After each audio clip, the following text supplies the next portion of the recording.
We're live. Hey, good evening, folks. My name is Sam. I'm going to be the moderator tonight for tonight's debate, and I'm pumped to have a front row seat to this anticipated debate. So the title of the title of tonight's debate will be the Great Ancestry Debate. The question is: do genetics support the universal or the separate ancestry? So Grayson, he will be defending universal ancestry. And Brother Donnie will be defending separate ancestry, also known as biblical creation. The format will be simple. Each side will be given about 10 minutes, and that 10 minutes will include a brief introduction, opening statements, a few of the best lines of evidence that we will be debating tonight. That might be the time to slip in a few ad homs if you're going to use those, because after that, they won't be allowed. The discussion will be approximately 60 to 70 minutes of free-flowing conversation that will hopefully cover at least a few of those different points that we're going to be talking about tonight. After the discussion, we're going to have about 5 minutes of closings each. And then we're going to follow that up with about 30 minutes or so of questions and answers. So please tag me at Redefine Living, just one word, and I'll be looking for it in the chat. So before we begin, I'd like to mention that there are many upcoming events, you guys, so please check them out. There are also many ways that you guys can support this channel, not only financially, although financially is welcome, but you can just hit that thumbs up or share this around, and that really helps the algorithm. And so if you guys haven't subscribed already, then do that now and hit that notification bell so you guys can be notified every time one of these important debates comes up. So yeah, so that's it, you guys. Enough for me. So who's going to be going first? Yeah. All right. So, Brother Donnie, I'll start your 10 minutes now. Grayson, I think it's... Yeah, so I'll go first here. Grayson, I don't have a ton to say. I think I've largely made my case over the last two debates. If you guys haven't checked those out, my name is Grayson. Like I said, I've been here, done two debates so far on universal ancestry, evolution, brought up genetics as my preferred line of evidence. I think that you can easily see universal ancestry when you look at genetics. You have to do is compare the homologous DNA sequences. So you just look at different species. They form nested hierarchies of homologous DNA sequences. I mean, that alone, to me, proves universal common ancestry. It's pretty easy to recognize. But there are, common creationist arguments of this, saying that they would expect nested hierarchies in a creation model with common design instead of common ancestry. That I would just say is ahistorical. We've had creationists for a very, very long time, at least 2,000 years, right? Much more, but we'll just deal with Christianity for the moment. And when Carolus Linnaeus first came out with his theory showing that all of these different branches of life are connected in these nested hierarchies, he had no explanation for it. Nothing that fit in his creationist worldview could explain why this would be the case. And he actually challenged all the scientists of the day to explain this, explain why this is happening. These observations do not make sense in my creationist worldview. And it didn't make sense to any of the scientists of the day either until 1859 with the theory of evolution. And then all of a sudden, the nested hierarchical pattern makes sense. And that was before DNA. Now, since the 1950s, with DNA sequencing, we see that this same kind of nested hierarchical pattern is reflected in the genomes of creatures as well. So tonight, we're going to be discussing several subtopics under this category of genetics and ancestry. So we're going to be discussing specifically junk DNA, because these homologous sequences in DNA under a common design, the creationists might say that they would expect that for humans and a chimp have a lot of similarities between the two organisms, so we might expect that their genomes might be similar to each other. But when you look at first of all, I want to say that kind of logic is not really universally applicable. For example, a goldfish is more genetically similar to a human than it is to a shark, which is another kind of fish. So right away, you start getting issues with the common design argument. But especially with junk DNA, right? If we talk about junk DNA, which has no determined function, there should be no reason why we would observe nested hierarchies of DNA sequence homologies there. So we're going to get into that. Donnie's going to say there is no junk DNA. We're going to get to the bottom of it, because if there is, evolution is true. We see that universal common ancestry. We see it reflected in the DNA in the junk DNA. Okay, we'll get to that. We're also going to be talking about some of the creationist side of things, not that the genetics using to prove universal ancestry, but we're going to talk about genetics and separate ancestry. Donnie's going to talk about molecular clocks, mitochondrial Eve, and Y chromosome Adam, and we're going to get into the nitty-gritty of all of these substitution rates, mutation rates, all that. And we're going to talk about genetic entropy. We touched on it a little bit last time, but we're going to, touch on that again briefly. And then finally, we'll close out with, if there's enough time for it, my favorite personal prediction of evolution. I think it's the coolest thing, the chromosome 2 fusion, which definitely happened. We'll get to the evidence for why that is the case as it comes up. But we clearly see the results that chromosome 2 is a result of fusion of 2 chromosomes that are present in chimpanzees. So we'll get to that. I'll lay out each of these cases more in depth as we get to those points in the discussion. But for this introduction, I didn't want to overload people with topics. I just wanted to kind of provide a roadmap for the kinds of things that we'll be talking about. But yeah, I'm thoroughly of the side that genetics easily proves universal common ancestry. Like I said, it's just the sequence homologies.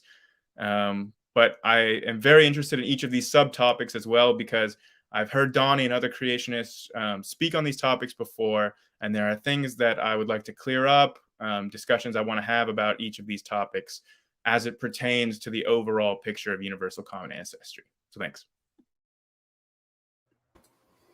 All right. Thanks. So that was, you had about 5 minutes left. We'll throw that into the question and answer. And so, Donnie, we're going to start your time on your first word. Okay. Thank you. Don't start it on this first word, but let me let me get the screen share up. And Doki Doki in the chat said, have we done another accidental merging of the intro and opening statements? No, this time was intentional. So before I get to my opening statement, what Grayson and I want to do is give everybody as much discussion as possible. Okay, we want to be as comprehensive as possible in this debate. And so rather than having long openings, long rounds of rebuttals, which we've done so many times in the past, we're going to make this more of a free-flowing discussion on each topic. And in terms of the opening statements, we're just laying down the foundation. So with that, here we go. Start my timer, and I will go full screen. And let's have some fun. So the great ancestry debate, Donnie versus Grayson. This is my debate number 100, at least in terms of formal debates. So I'm extra excited for this one. I've wanted to get number 100 in there for a month now. So the title, does genetics support universal or common ancestry? Last month, we debated common ancestry in general, universal or separate ancestry. And we discussed all aspects of the ancestry debate. So that included morphology, anatomy, but the fossil record. But with this debate, we're just focusing on genetics primarily as the thesis. So universal or separate ancestry. And this verse right here, guys, tells us clearly that man was created separately from any other form of life. And this includes your great apes. Genesis 2:7. And the Lord God formed a man of the dust of the ground and breathed into his nostrils the breath of life. And man became a living soul. And this verse here in Genesis 2:21-22, and he took one of his ribs and closed up the flesh instead thereof, and the rib which the Lord God had taken from man made he a woman and brought her unto the man. This teaches that Eve, the mother of us all, was also created separate from any other form of life. These verses have some very significant scientific implications. So the Bible claims to be the history book of the universe. The Bible teaches special creation and separate ancestry. I've written numerous books on this specific topic. Grayson here has specifically read my special creation book. I've got it over there to my right. And so I'm really looking forward to this discussion because he's well studied on these issues. So this will be edifying for the audience. Now, since again the Bible claims to be the history book of the universe, we should be able to examine its claims to modern scientific data. And it turns out that the scientific data overwhelmingly confirms the Bible's statements on ancestry. I am defending the biblical model of ancestry tonight, which is separate ancestry or independent origins. I am going to argue that humans are a special creation, and this initial creation with Adam and Eve here, as we read in these opening verses, was separate from other forms of life, such as chimpanzees, monkeys, whales, and strawberries. It is Grayson who will be arguing tonight for universal common ancestry, where he would indeed say that humans, chimpanzees, monkeys, whales, and strawberries are related. That is why he is arguing for universal common ancestry, which makes his burden of proof tonight to demonstrate this scientifically.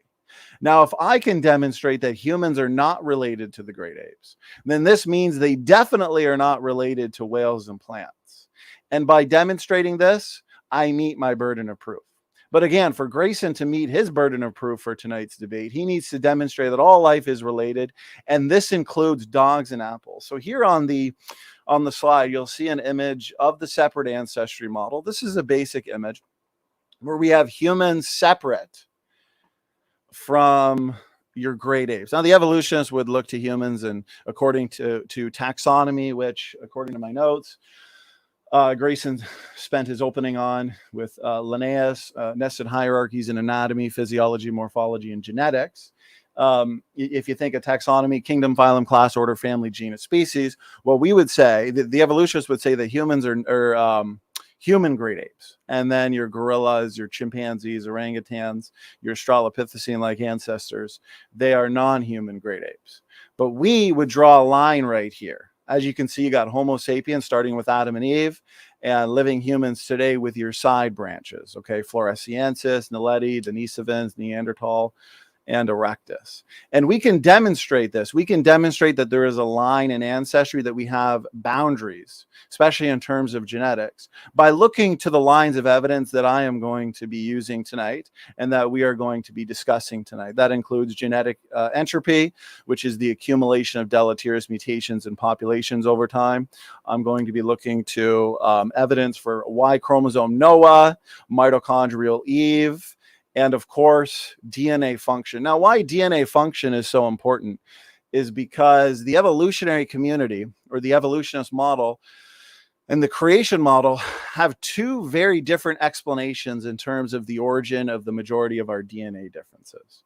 So evolutionists would look to mutations as essentially being the source for nearly all genetic variation, okay, especially in your autosomal nuclear DNA.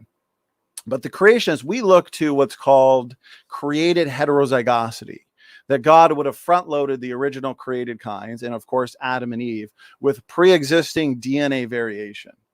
And these DNA elements, this DNA diversity would be beneficial and functional. And I have said many times before in the past that if you have heterozygous ancestors, an almost limitless assortment of combinations of chromosomes, genes, and traits are feasible. And what you can do is go back to basic genetics and alleles. And what you have is uppercase A, lowercase a, uppercase B, lowercase b. This is what is referred to as heterozygosity, a state of DNA diversity. Now, if you do this or apply this to the millions of DNA positions in the genome, let's say in millions of DNA positions in the genome, and then you also have recombination and gene conversion, where you can shuffle up these DNA differences every single generation, you will achieve new varieties of combinations of traits quickly. Novel morphologies can come about without the increase in true phenotypic complexity, which is what the evolutionist requires. And this is because, according to this model, the DNA differences are built in, and therefore they are front loaded. So right here is a universal tree. We have the common ancestor at the base of the tree there. And from there, you have fish, amphibians, marsupials, chimpanzees, humans, all life related. This is the universal tree of life.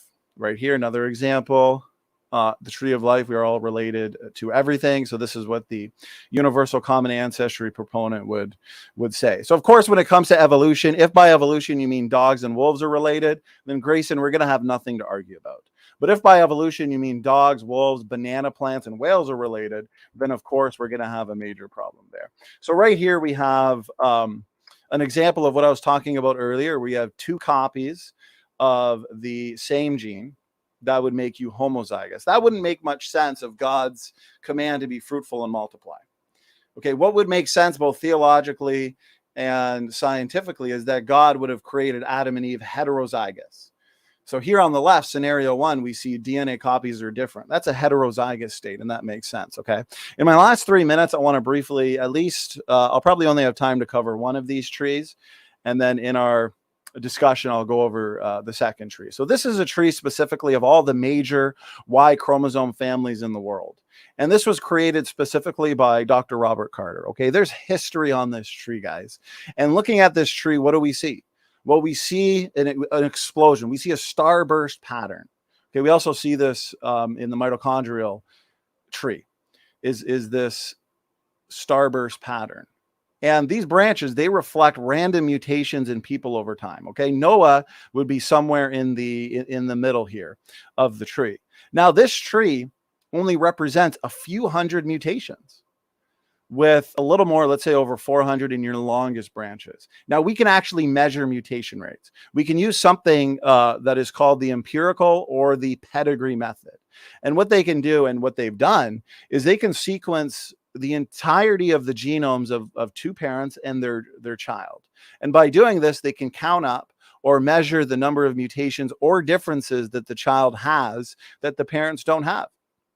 And on the Y chromosome, it's at least 1 mutation per generation, but it's actually more like 3 when you consider high quality sequencing data. Okay, but either way, 1 or 3, it's too much and it's too fast for the evolutionary model. Okay, in the mitochondrial DNA, we'll talk about that later, the mutation rate's about 0.5 per generation, or 1 every other generation, which again is too fast for the evolutionary model. Okay, so in my last minute here, I want to point out that since the mutation rate is at least 1 per generation in the Y chromosome, and again, probably more like 3 when we consider high quality data, this is only a few hundred generations worth of time. It's incredibly easy to fit this number of mutations with a fast mutation rate in just 4,500 years. The amount of genetic variation that we see on the Y chromosome can easily fit within the biblical timescale. And this is perfectly consistent with separate ancestry. As a matter of fact, we couldn't ask for better evidence for separate ancestry. So with that, that is exactly 10 minutes. So I'm going to wind down there. And that's just kind of laying out the foundation. I've got plenty of more information and details there, but I'm going to save that for the discussion here. Thank you so much. All right, great. So those are the openings. And so now we're going to take about 60 or 70 minutes or so. I guess, do you guys want me to give you just an update every 15 minutes or so to see if you want to change topics? Yeah, that's a good idea. And that way we are touching on every single topic, and time flies by when you're having a discussion. So let's say every 15 minutes, and then that'll give us an idea into when we can move on. All right, so Grayson, you're the guest here. So why don't you find a point that you think is your best line of evidence or a refute for something that Donnie said, and take, if you can, maybe 30 seconds to kind of explain it, and then we'll just jump right in. Okay, so for starters, I want to say that last chart, it only has that starburst radial pattern because it's an unrooted tree. I mean, if you were going to look at this in regards to a molecular clock, you need to root that tree it would look totally different. The length of lines there is representative of the time involved, but neither here nor there. I think molecular clocks is a good place to start this conversation. Well, real quick, Grayson. Yeah. What I'm going to do is I'm writing down your points. Yeah. So obviously we don't want any slapping and running. So take your time. So that's point one. What I'll do is I'll address them all when you're done. Yeah. Okay. Rather than interrupting you. Okay. So that's one. So I'll make sure I'm going to address that. I didn't know that we were going to be talking about created heterozygosity, but my only question there is where do you get the alleles if there's more than 4 alleles for a given trait, right? With heterozygosity, everybody has 2 alleles per person. So Adam and Eve, that's 4 alleles. So there are lots of human traits where right now in the population, there are more than 4 alleles for this trait. That could not be the result of created heterozygosity, right? So those are my first 2 points. Okay, I appreciate it, Grayson. So let me share screen again on the phylogenetic tree. So you said that this is an unrooted tree and it needs to be rooted. See, an unrooted tree, this is an unrooted tree, but an unrooted tree in this context, especially as it applies to genetic variation, in this specific case, the Y chromosome. This is the mitochondrial DNA. An unrooted tree gives us the most natural reading of the data because the evolutionists, they have an assumption that, the last common ancestor, or in terms of their, ape to man ancestry is at a certain spot. And then we, as biblical creationists, we can have our own assumptions. But if we manifest DNA variation in the form of an unrooted tree, what we get is a natural reflection of the data. And so therefore we can look at the patterns without having either the evolutionist or the creationist assumptions built in. Okay. So the branches there. Go ahead. Okay. So if you're going to look at this tree and you're just going to make the intuitive assumption based on the data, you would think that the ancestor is at the middle of that starburst pattern. But what this tree is actually showing is the ancestor is further out along that longest branch. And so, like, if you were going to arrange this like a family tree, like how most people would think about this stuff, the oldest ancestor is not the center of that starburst pattern. That's not like once you root this tree and it looks like a family tree like everyone's familiar with, that's not where the ancestor is at. That's why this is not intuitive. Okay, well, I'll address that too. I'll address them in turn. Okay, so again, what we have here in terms of the pattern, in terms of the number of DNA differences. Okay, because firstly, the branches in the tree, Grayson, they have mutations that we can count those up. Okay, this is DNA data that you can get. And you can represent this tree yourself. You can do this yourself. And we know which mutation led to each branch, as a matter of fact. Okay. So the point is the pattern, the variation, the number of mutations is easy to explain in the biblical time frame. There's not thousands of mutations here in the tree or in the mitochondrial DNA tree. We're only talking about a few DNA differences. Okay, in both the mitochondrial DNA and Y chromosome DNA compartments, and therefore only a few hundred generations. Now, why it's important, the starburst pattern, okay, that you're contesting, is essentially because what we have is evidence for a rapidly growing population. Okay, accelerated population growth, essentially.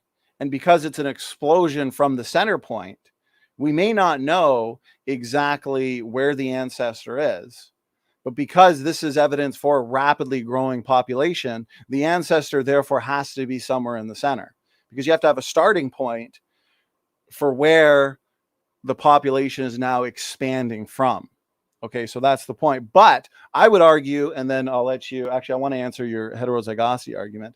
I would argue it's even more difficult to place a point, a direct point in terms of where and who the ancestor is because of the branches themselves. So Grayson, if you were to look, let's say, let's use the mitochondrial DNA. If you were to look at you can put it at one point. If you just root the tree, the same data, you can easily see the point that would be the root. Right, but you're rooting it based on an evolutionary assumption. Okay. I would be rooting it based on a creationist assumption. You wouldn't therefore be getting a natural reading of the data. And why? Here's my main argument why I believe it's erroneous to root it as an evolutionist, especially, is because of the differing size branches. Okay, so take the most common haplogroup in Europe right here, HVR. Okay, this is the mitochondrial DNA tree for the audience sake, not the Y chromosome. Well, here's the thing. These people, they go back to a common female ancestor. And if all these people represented by these branches come from a common ancestor in the past, which they do, because this is just a natural representation of the DNA variation in the mitochondrial chromosome, okay, and the branch lengths equal the number of mutations, which we know is a fact, there's no dispute there, then that means in the same amount of time, the same family have picked up twice as many mutations as their closest living relatives. You have differing size branches. You have people living together, people living at the same time that are picking up, some of them more than 2 times the amount of mutations than their closest living relatives. So that means you can't look at the branches and determine where exactly that root is. You also can't make evolutionary assumptions in terms of when we apparently split from a common ancestor with the chimpanzee. You can't make those types of assumptions and determinations because of the differing sized branches. That means mutation rates are variable. Mutation rates are variable among living people and people groups. Before I go on, I don't want to say too many points. I've still got your heterozygosity objection noted, but I'll address that after. You could take some time to address what I said there. Yeah, okay. There's not really much evidence that different types of people, like within each of these like groups, like we would expect, if what you're saying is accurate, that people of the L0 haplogroup, the longest line on this chart here, we would expect to find experimentally that their mitochondria have a faster mutation rate than people of the other haplogroups, and that's not what we see. So, okay, so I would say you're just wrong on that, because firstly here, especially for the audience sake, I know you're familiar with this, I talk about it in my book here, estimates of the mutation rate with a non-phylogenetic approach, right, the pedigree analysis that I was talking about earlier, is approximately 10-fold higher than phylogenetically derived rates. So if you were to look to the evolutionary phylogenetic method rather than the pedigree method, they are admitting here in the secular literature, this is 2022, that your pedigree rates, your observed rates, are at least 10 times higher than phylogenetically derived rates. I agree with that. Right. But here's the problem, is where you're saying that we would need evidence for faster mutation rates. Firstly, the DNA data doesn't lie. We can see that with the branches. These people, these females here specifically, they go back to a common ancestor. Okay, you can see that with the branches where they go back to. That's the whole the point of the branching pattern. Okay, you have differing size branches, which means you have people who have more mutations, picking up more mutations than their cousins in the same amount of time. That's what these branches indicate. Okay, that's the evidence right there. But we have papers here. This is one from 2022. Notice this. 2 families had genetic drivers of germline hypermutation, with fathers carrying damaging genetic variation in DNA repair genes. So we have real-time evidence. We have empirical evidence. This is 2022, where we have certain peoples that are hypermutating. In this specific case, it's because they have deleterious mutations, damaging mutations in important DNA repair genes.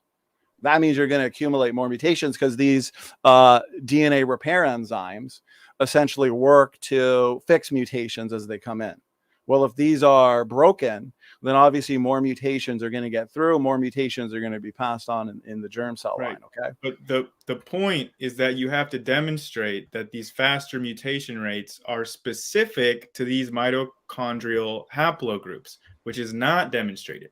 I'm not arguing that families or individuals cannot be hypermutating and that mutation rates can vary on individuals and these kinds of things. What I'm saying is that mutation rates are not shown to be variable between different haplogroups for mitochondria or Y chromosome haplogroups. That is something that we just don't see demonstrated in the data. I mean, well, Grayson, Are you disputing the fact that we have, here's just one haplogroup in Europe, the HVR. Are you disputing the fact that we have differing size branches? The branches are reflecting what?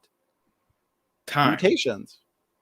No, they're reflecting time. And here's what I'll say. You can do this. This can be empirically measured. You can find people in all over the world that have these different haplogroups, and we can look at their pedigree, at his generation to generation mutation rate in their mitochondria, and we'll see that it's not dependent on their haplogroup.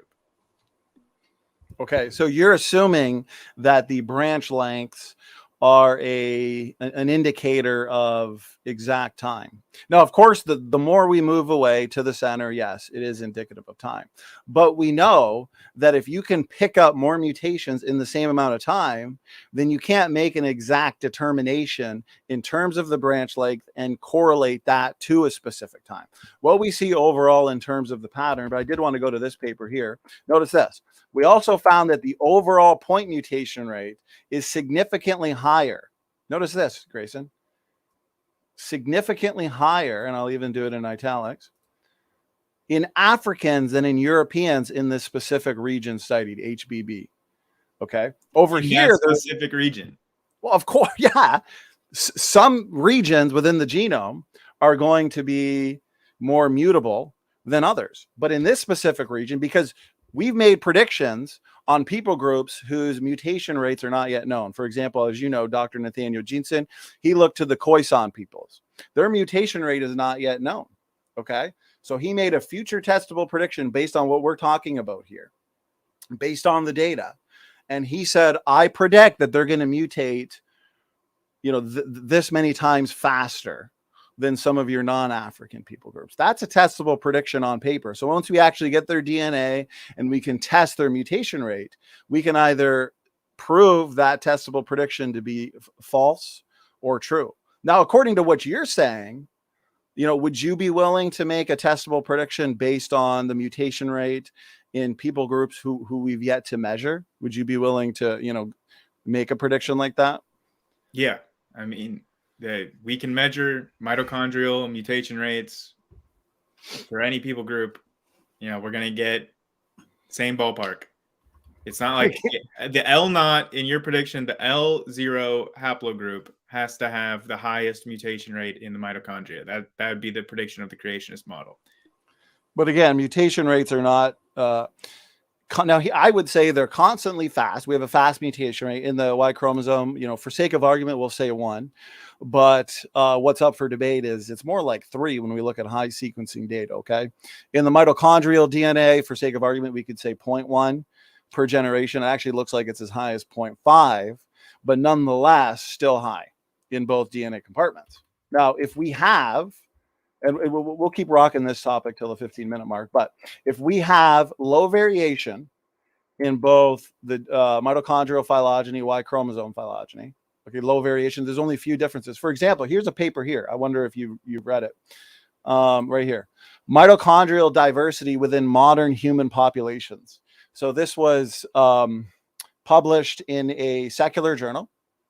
Dr. Rob Carter and Dr. John Sanford, specifically Dr. Carter's name is on here. And what they did is they took worldwide mitochondrial DNA using a database, and they were able to derive an Eve consensus sequence. Okay, you can read through the paper yourself. And wait 1 second. How could you do an Eve consensus sequence if Eve was created with created heterozygosity? How could there be a consensus sequence with created heterozygosity?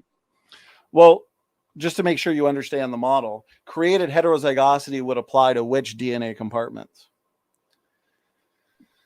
Like anything that you have, anything that you can be heterozygous for. Right. So it goes back to basic genetics, right? Capital A, lowercase a, capital B, lowercase b. You do this to, let's say, millions of positions within the genome.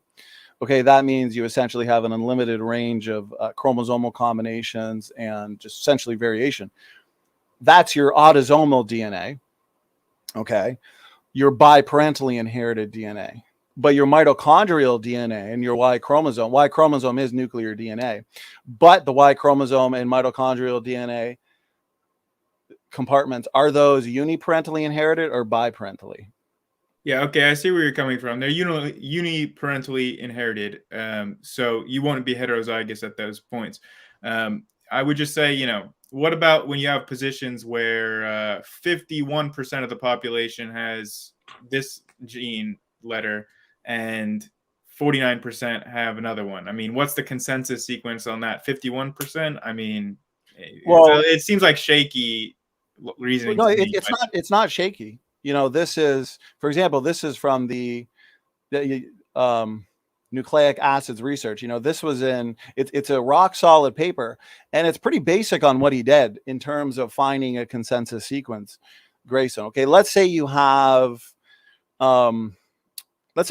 out a document to 100 different people, and then you ask them to copy it manually.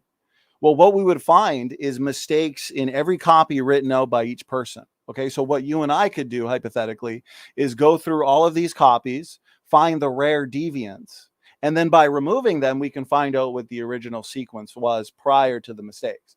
And that's exactly what they did here. You can read the paper for yourself. Again, it's not in a creationist journal or anything like that. Here's the results. And what they found, Grayson, was that roughly 21 mitochondrial DNA mutations per person exist. What that means is you and I, we're approximately 21 mutations removed from the Eve consensus sequence. Okay, well, here's the thing. If the mitochondrial DNA is variable within people in terms of the mutation rate, but the mutation rate in the mitochondrial DNA specifically is fast, 0.1 to 0.5 per generation, but we're only separated by, on average, 21 mutations, DNA differences. That's trivial. That's trivial. My question to you is, how do you get 200,000 years out of this genetic variation if this is only on average roughly 21 mitochondrial DNA mutations per person removed from the consensus sequence? Go ahead. Hold on. Okay, First of all, real quick, before you sorry to interrupt. I don't want to interrupt. It's been a great conversation, but we're a bit past the 15-minute mark. So if you guys want to move on or stay here, I'm just. Okay, well, something does need to be addressed. First of all, there is not any proof that people can have variable mitochondrial mutation rates. That hasn't been demonstrated. It's right there in the tree. I feel like you're just repeating talking points. Again. Like that's not measuring the tree. That's measuring the differences, right?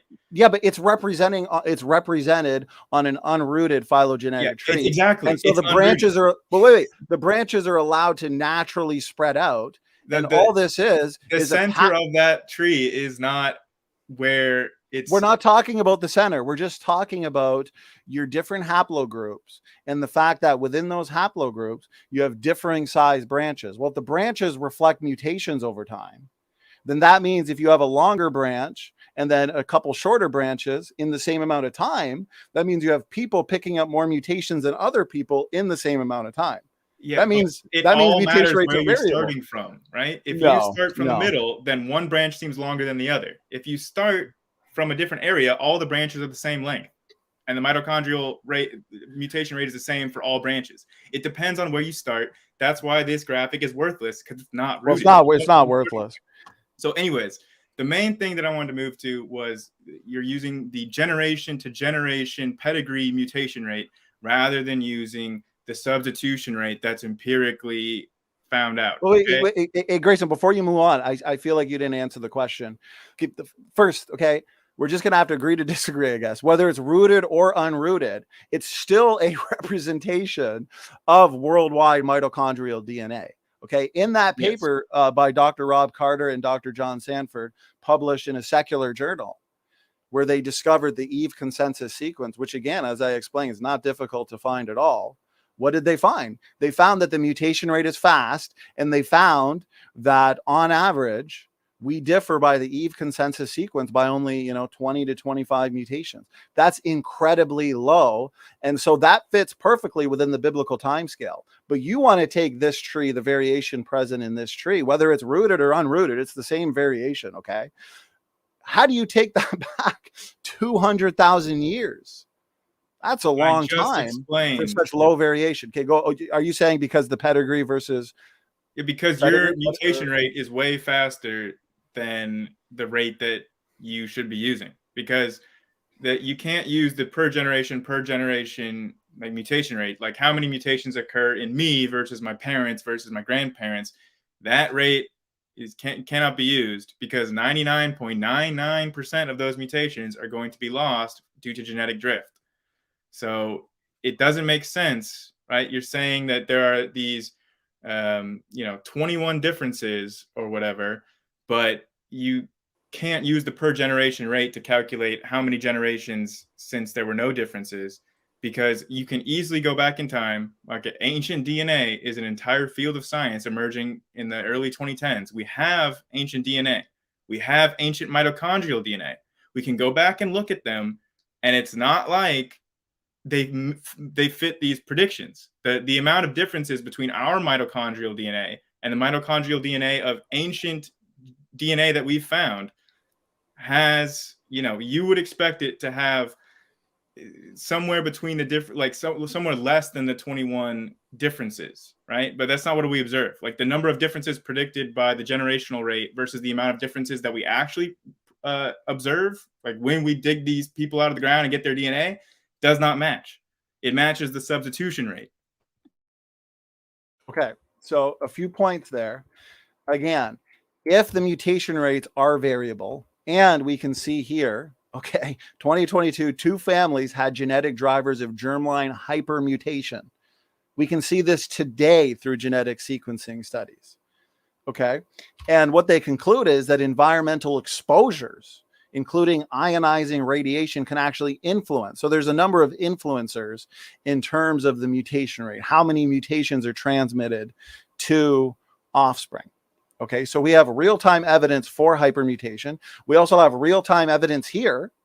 Okay, this is another paper from 2022. We have specific regions within the genome where it's significantly higher in Africans than in Europeans. Okay, so you have to say, and correct me if I'm wrong, your phylogenetic rate is more accurate, because essentially the reason why we have such low variation, few DNA differences in the mitochondrial chromosome is because although the per generation mutation rate is fast, okay, most of those are going to be lost over time and are never actually fixed. So fixed just means get stuck in place.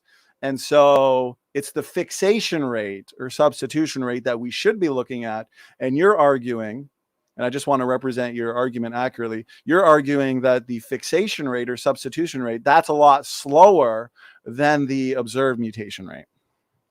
Yeah, because 99.9% of the mutations that occur from each generation to the next generation are going to be lost very quickly. When we actually are measuring the differences between two groups, the genetic differences that we're measuring are the genetic substitutions. That's why we have to use the substitution rate, because we're measuring the differences in the substitutions.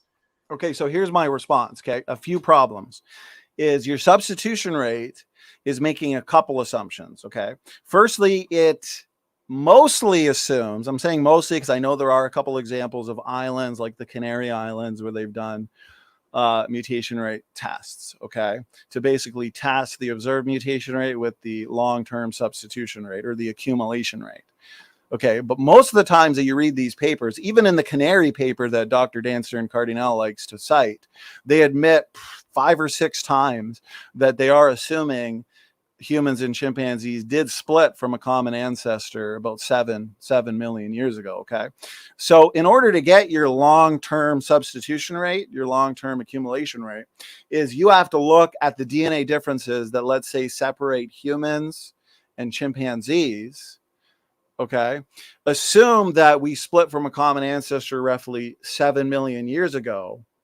Okay, and then considering those DNA differences that separate us, well, now you're going to have a really slow accumulation rate. We don't have to do that. I know you're going to look to the Canary Islands paper, and there's been a few other. You can look to any, even within like the last couple hundred years, or you can calibrate your substitution rate based on whatever data you want. You can do it. That's the key word, though, calibrate. Yeah, so because that's how you're getting the rate. Is you have to look at an ancient like DNA. This could be ancient as in like 200 years ago, like no. Yeah, but you're okay. So if it's 200 years ago, you're calibrating with what? Archaeology. No, you could. Okay, look. we agree when the Roman Empire existed, right? Right. We can Right. go to an archaeological site of a Okay. Roman, like a Roman archaeological site. We dig up, we find a Roman, we test their DNA, we So look. 2,000 years ago? Yeah, like 2,000 years ago, right? This is well within the creationist time frame. We look at how many differences are between that Roman and then two of its ancestors from the modern day. And using that, we can calibrate our substitution rate. That makes a prediction. And then we can go dig up And where another did they body. do this? And where did Huh? they do this? How? No. I'm saying, so your example, dig up a dead Roman, get his DNA, Yeah. find two ancestors or descendants from that specific, from the Roman Empire Yeah. that are living, Yeah. and then see how many differences have accumulated, essentially. Yeah, and then we can see that it doesn't follow the. I'm asking you for, like, for example, Grayson, what I'm doing, notice this, paper after paper supporting everything that I'm saying. So can you cite a I don't paper think where that they've those done this papers are example? supporting what you're saying. You're just showing papers saying that hypermutation exists. You're not showing any papers that show this mitochondrial haplogroup has a higher mutation rate. Like these are not supporting like evidences. Well, firstly, Grits, I don't want you to dodge my question. Can you present a paper? Okay, I'll give an example. Okay, so Jensen, for whom many of these molecular clock arguments originate, he has done this, right? His work has tried to match like known historical migrations of humans to actual like DNA differences, right? Exactly what he's talking about with the DNA differences. And he's been trying to map human history onto the genome going all the way back to Noah, right?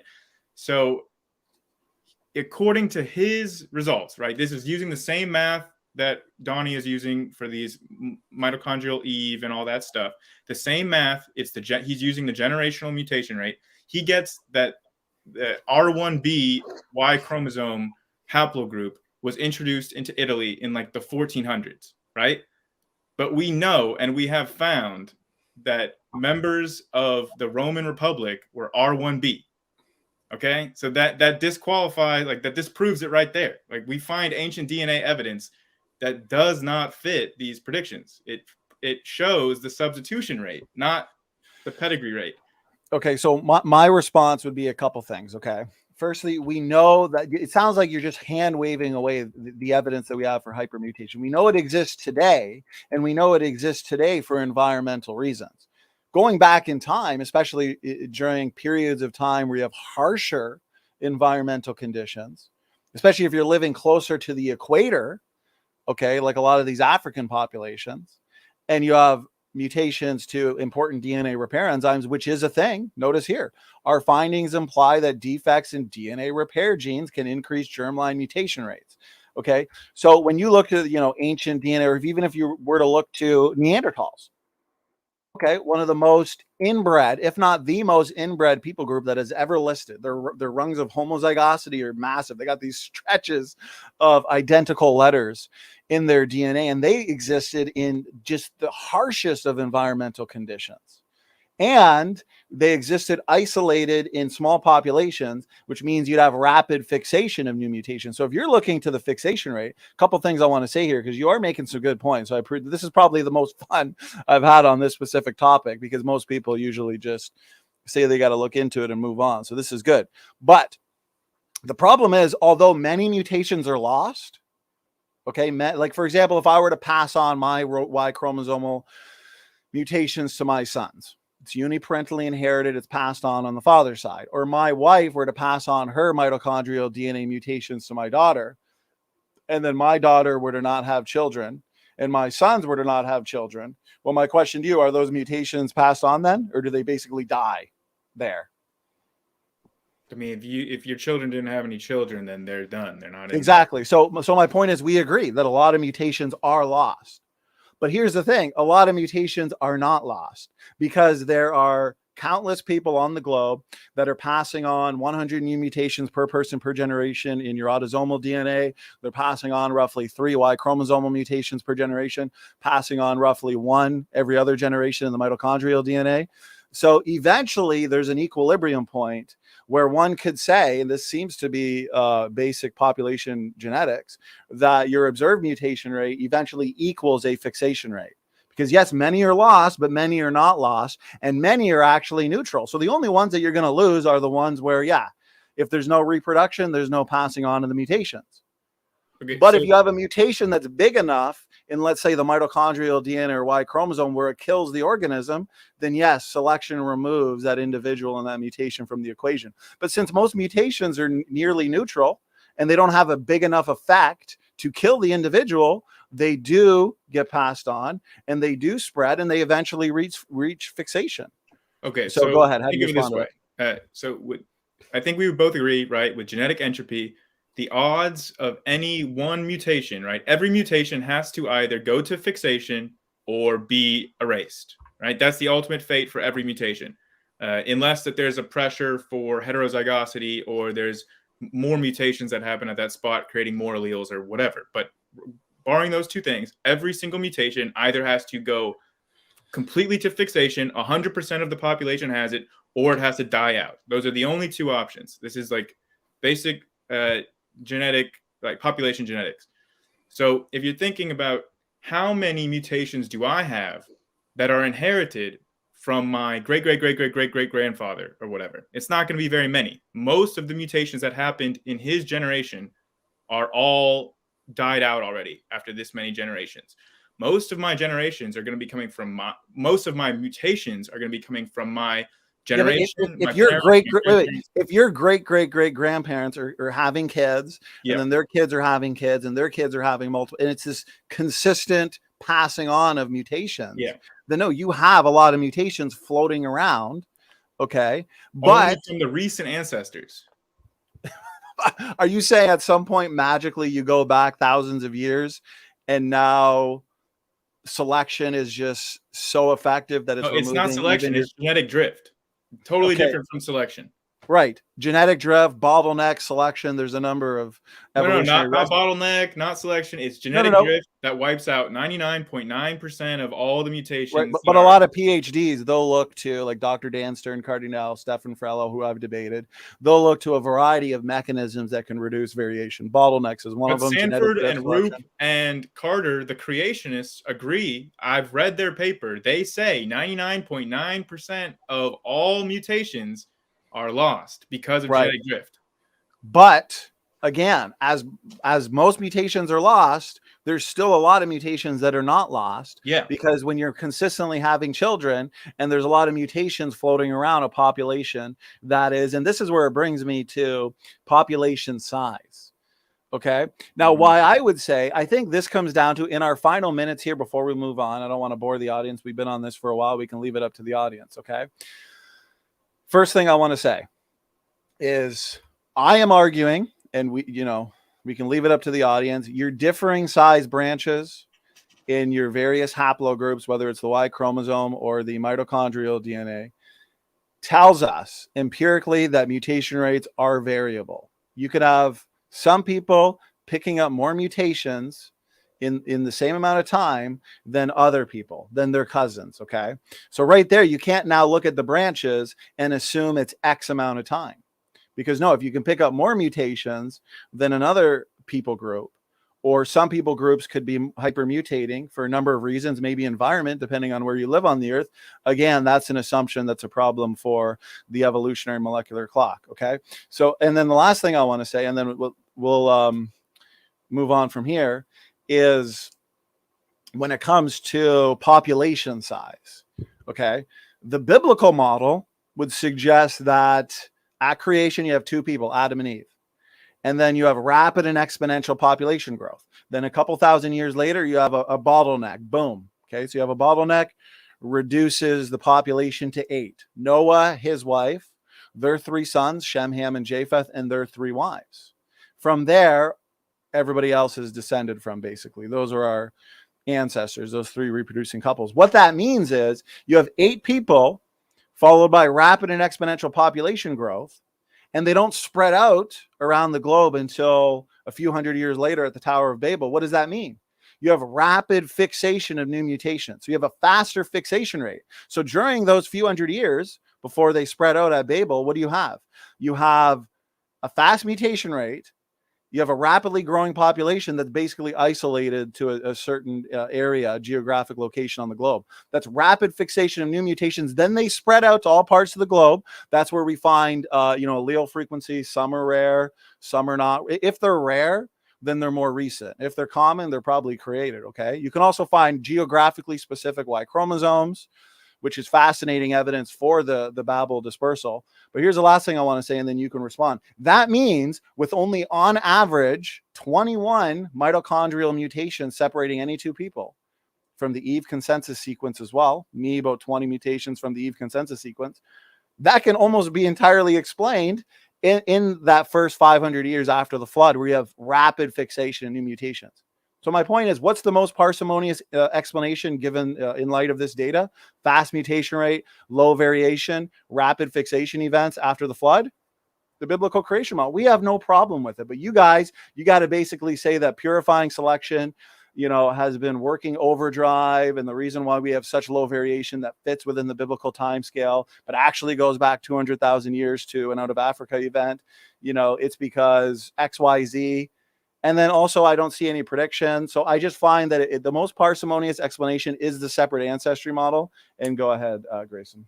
Hold on. Hold that thought, Grayson. Don't lose your train of thought. Definitely want you to respond to that. Just want to let you guys know we're a bit past the halfway mark. We're loving the conversation. We're looking forward to round 2. But I'm just letting you know that we are past the halfway mark at this point. So if we want to change the subject after you respond to this, Grayson, I suppose you can do that. Why don't we do this? We'll give Grayson the last word on this round, and then whatever the next round is, I'll get the last word on that one. Sounds good. Okay. Sure. Yeah, I'll just say real quick, nobody's arguing that hypermutation happens. Hypermutation definitely happens. It hasn't been shown to happen between large groups of people. That's what that chart was showing, not individuals, but groups of people. You can find one little location on the genome that, this has a higher mutation rate in Africans than Europeans. But you don't see, as a whole, the Y chromosome, the mitochondria, the genome as a whole. You don't see vast differences in mutation rates between people, especially not in the mitochondria. This has never been observed. So until it is observed, I'm just going to say, where's the evidence? And finally, we can make predictions using Jensen's model, using the molecular clocks of creationists. We can make predictions for what kind of ancient DNA we're going to dig up. And then when we go and dig up the ancient DNA, the whole field of ancient DNA, which, like I said, emerged in the 2010s, it's relatively recently, but we have a lot of material, like thousands of ancient genomes. They debunk this thoroughly. We see the mutations that they have in relation to the consensus sequence that the creationists posit. We see that they don't fit their model. Ancient DNA debunks this. So for our next topic, I guess since we're kind of already at the halfway point, and we kind of did discuss genetic entropy a bit in our. Well, I will say this: we did agree if we have to go longer, like if we got to up the conversation, another 20 minutes, we can do that too. Because and that's why we did. I know that a lot of the ground that we covered in our last debate about genetic entropy, we don't need to necessarily rehash that unless you have certain points. My points on genetic entropy are the same as in our last debate, so I would encourage people to go and watch that. If you have anything different, maybe we could just touch on it briefly or move on to junk DNA. Let me say this, because I said I'd give you the last word. I'm not going to respond to everything that you said. I want to now segue into, because I don't want to leave anything hanging. And you did ask me a question on heterozygosity and allele. So I want to make sure I answer that. And then I'll segue into genetic entropy. But I want to point out, because you were saying that, Rob Carter believes this, John Sanford believes that. And so here's an article, technical article, where Dr. Rob Carter addresses Dan Stern Cardinal in detail. Now, again, for the audience sake, this is the same PhD who's published on mitochondrial DNA in the secular literature. He came up with the Eve consensus sequence. He knows his stuff. He's an expert in this. So what he said was, He, referring to Dan Stern Cardinal, claims I misunderstand the substitution rate versus the mutation rate. He says, I am perfectly well aware that the long-term substitution rate is not the same as the genealogical mutation rate. However, over long periods of time, and this is what I was saying to you, over long periods of time in a population in mutation drift equilibrium, the two are nearly equal. Because notice this, there is also not, as he claims, a conflict between the thought that most mutations are lost due to drift, what you were saying, and the mutation rate is approximately the same as the fixation rate. Why?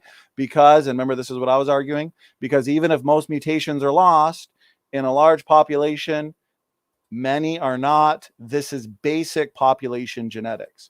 So, a lot of evolutionists will say, well, Dr. Carter says this and believes this. Dr. Sanford says this and believes this. But then they elaborate by saying, even though most mutations are lost in large populations, many are not. So I'm not going to respond to your other points that you made there, because I did say I'd give you the last word.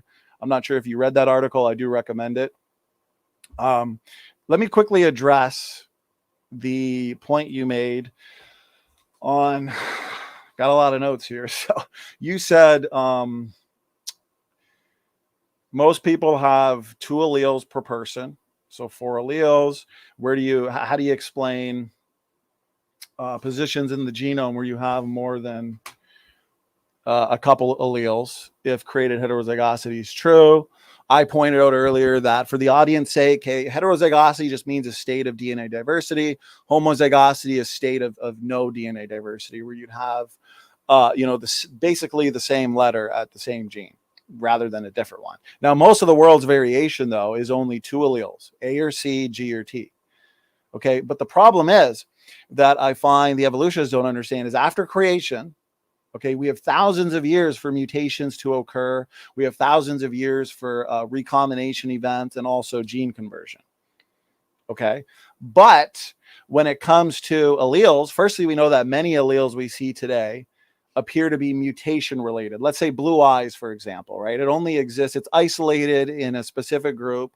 It's rare. When you find rare alleles, you understand that it's recent and therefore the result of mutation and not creation. Because a lot of evolutionists, they'll ask, how can you tell the difference between that which is mutation, that which is the result of creation? Well, if it's common, if it's non-disease causing, if it's functional, then it's probably created.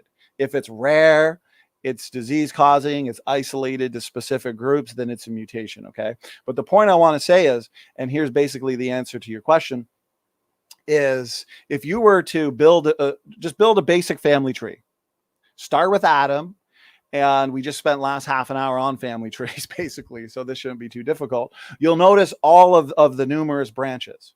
Okay, that means you have plenty of time and opportunity for mutations to arise in different lineages and different spots. But we also have, and I've got papers to demonstrate this, okay? For sake of time, I won't pull them up. You have to take my word for it. Oh, you probably know this. We have many genes that are highly mutable. We saw in the African population, I think it was the HBB region, was more mutable than other regions, and more mutable in that people group. Okay, so in those specific genes, like the immune system, for example, the human immune system has massive numbers of variants. But when you consider the fact that there's 7 billion people, the mutation rate is high, and certain regions of the genome can accumulate more mutations than other regions, then it makes sense that we would have certain spots within the genome that have more alleles, more variation. Okay, so I don't find that that's a problem for the created heterozygosity model. I do want to talk about genetic entropy, but of course, I said a lot there, but it's a good question.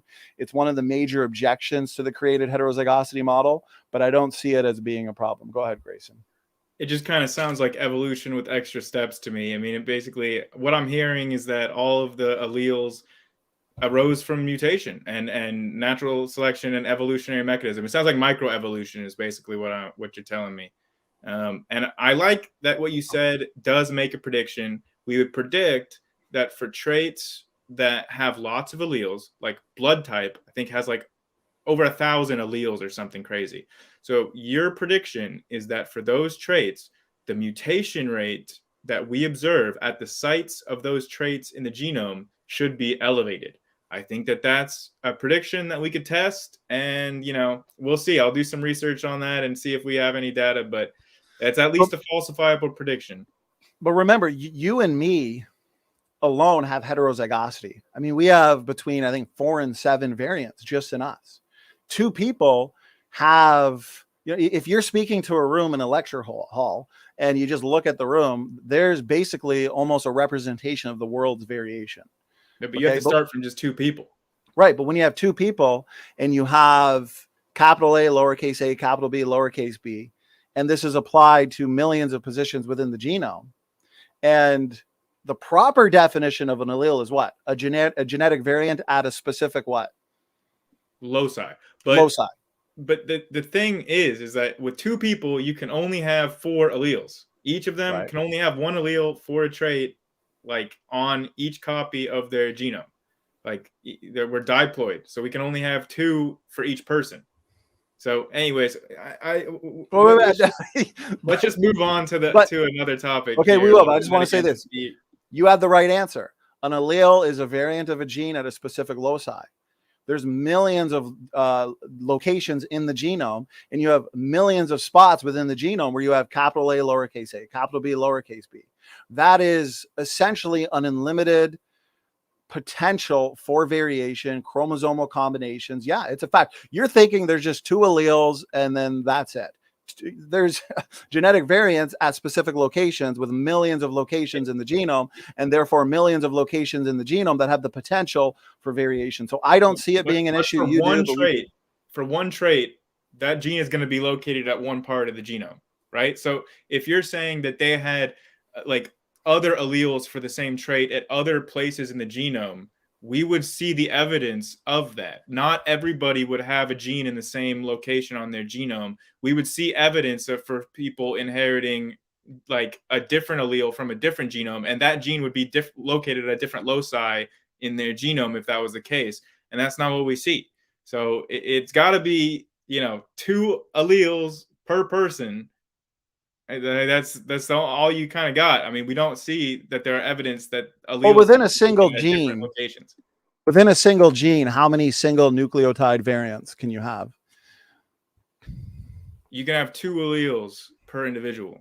But within one gene that spans, let's say, thousands of nucleotides, how many SNVs can you have within that? Within that gene. Are you talking about for a population of people? Like if there were 1,000 people, each one of them could theoretically have a different allele. Right. But if they're just one person, they can only have 2 alleles. That's the max for one individual. Okay, so what I'm going to say is this, and then we can move on, because I feel like we're just going in a circle here. Okay. I get what you're saying, but when you consider the fact that an allele is a variant of a gene at a specific loci, and you have millions of locations in the genome, that means you have millions of spots where you can have capital A, lowercase a, capital B, lowercase b, which just means a state of heterozygosity. If it's capital A, capital B, there's no variation there. It's homozygous. Okay. But we also have, from creation, just build a basic family tree, and you can have branches being laid down, lots of time for mutations in different lineages, different groups. We know there's hypermutable regions. Okay. Especially the immune system. Yeah, we have a lot of different genes there. It's variable, highly variable, but we also know from the literature that it's highly mutable. There's certain regions that are highly mutable. I mean, how does evolution explain that? That looks like it's designed to mutate in order to adapt to various environments. It looks like we're actually going towards epigenetics, where we can have the environment essentially dictating the organism that's in that respective environment, allowing it to have genes turned on or off for rapid adaptation to that environment. I mean, to me, this screams of forward thinking. Okay, but I know we should move on here. Go ahead if you want to say something quick, and then I'd like to for sure move on to genetic entropy. Go ahead. No, you can move on. Like I said, I feel like we would just be repeating ourselves at this point. But like, if you're thinking about Adam and you're saying he had these 2 alleles at this specific loci, but then for the same trait, he had 2 other alleles at a different location in the genome, right? If you're making that argument, then the populations that we see today should be a mix of having those genes at those 2 different locations. That's what we would expect. But But if you have Adam and Eve that are, let's say, a middle brown skin tone, and so they're capital A, lowercase a, capital B, lowercase b. From there, from that, those DNA differences, those simple DNA differences, okay, you can get every single shade of skin. So yeah, just from that variation there on that one trait, skin color. Okay, although there's a lot of other genes that are involved in skin color too. It's not as basic as that, but let's just say for simplification's sake, yeah, that middle brown skin based on the pre-existing heterozygosity, you get every single shade of skin because you have a lot of different mixes there. You have a lot of potential there for variation. You guys, as the evolutionists, you guys are the ones that want to say, well, variations and speciation events, that takes millions of years because you guys explain the majority of genetic variation as being the result of mutations over time. So you need thousands to millions of years to accumulate mutations, accumulate the necessary variation for selection to act upon and for recombination to reshuffle per generation. But if those differences are already built in from creation, focus on one trait. Sure, take skin color. Capital A, lowercase a, capital B, lowercase b, boom. You have the potential for every single shade of skin on the planet. But that's just one trait. And we have millions of positions in the genome. We have millions of spots that can be heterozygous and therefore tons of variation with all types of traits. So I don't see there being a problem. I guess you do. Have a quick final word, I guess, and then we'll move on to genetic entropy. My final word on this is that each individual can only ever have 2 alleles, one for each copy of their chromosome, right? It can't be at a different loci in the genome, or we would see that. We don't see that when we look at people's genomes today. Everybody's got them at the same loci, majoritively. Not, there's non-homologous recombinations and all that, but for the vast majority of people have them at the same loci. It's not what we'd expect to see. So Adam and Eve would each have a maximum of 2 alleles each, which is not sufficient to explain all the traits. That's my closing remarks. Do you want to skip to junk DNA, or you want to go through? Because like I said, we already talked about genetic entropy a lot in our last debates. If you've got new points to bring up, we can address those. But good question. I think junk DNA and genetic entropy go hand in hand. Actually, created heterozygosity, what we just talked about, goes hand in hand too, because the prediction of design diversity, okay, is DNA function. But also with genetic entropy, if the majority of the genome is junk, okay, as you're going to argue, rather than functional, then most of these mutations that accumulate, they can be absorbed by the junk regions of the genome, the neutral regions, and they can essentially absorb the deleterious effects. And so there's no deleterious effects. But if the majority of the genome is functional, let's say between 60 and 80%, that means at least 60 to 80 of those 100 new mutations per person per generation that are accumulating. That means 60 to 80 of those are deleterious. Well, there's been evolutionary population geneticists that have pointed out that even 1 to 3 per generation could be too much. So yeah, I think they go hand in hand, Grayson. So why don't we tackle genetic entropy and junk DNA almost simultaneously, and maybe run with that for the next little bit. Okay, so since you had the last word there, let me just point out a couple things and let you respond. Okay, so real quick before we jump into this, I haven't been being very rigid with the time. So Grayson, we want to respect your time. If you want to be pretty firm on the end of the debate time, if you're flexible, then we'll just go. But as it is now, we've got about 15 more minutes left. We could go 15 or 20 or so. You guys both? Yeah, I'm open to being flexible. All right. Donnie, is that good? Yeah, I'm good. Maybe right. In 15 minutes, if we're still going at it, we'll take a quick 2-minute bathroom break. I'm getting over a sinus infection, so I'm drinking a lot of water here. Yeah, and then we'll come back. And then during that couple minutes, you can go over some announcements. So yeah, perfect. Okay. All right. Go for it. Okay, here we go. So genetic entropy, what is it? It is the systematic breakdown of the internal biological information systems that make life alive. It results from genetic mutations. Here's an example of one mutation. There's different types of mutations: point mutation, inversion mutation, frame shift mutation, duplication mutation. There's a ton. Okay, this is one example. You have a point mutation. Here's the original sequence: TAAC, TA. Now you get a point mutation, TAACC. Okay. So T to C, basically. So mutations accumulate over time. The problem is, and this is where I want to get to this source that I have for you. Okay, so this is from Michael Lynch, Keatley. These are not creationists. These are well-known evolutionary population geneticists and evolutionary biologists. This is from the paper Toward a Realistic Model of Mutations Affecting Fitness. So what do they say? In summary, the vast majority of mutations are deleterious. This is one of the most well-established. So right off the bat, let's not deny that most mutations are deleterious. Okay. The solutions have to take into account this basic fact. I do deny that. Well, then you're denying a well-established principle of evolutionary genetics, because they're saying that this is supported by both molecular and quantitative genetic data. So is it your position that you disagree with this summary here?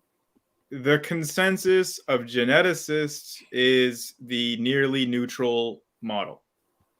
Nearly neutral means slightly deleterious. No, nearly neutral means that slightly deleterious and slightly beneficial, and all the mutations in between act as nearly neutral mutations. Beneficial mutations are rare. The only ones that are going to be removed are the high impact mutations. So the ones that are, big enough for selection to see, the ones that are going to kill a person. A single point mutation can kill somebody. Okay, so that's high impact enough for selection to see and remove from the equation. No, we agree on that. I'm saying the vast majority of mutations are not visible to selection and behave as if they are neutral, because they're within a range where selection doesn't apply to them. Basically, like they're not. It's too minute of a difference for selection to act on. That's somewhat right.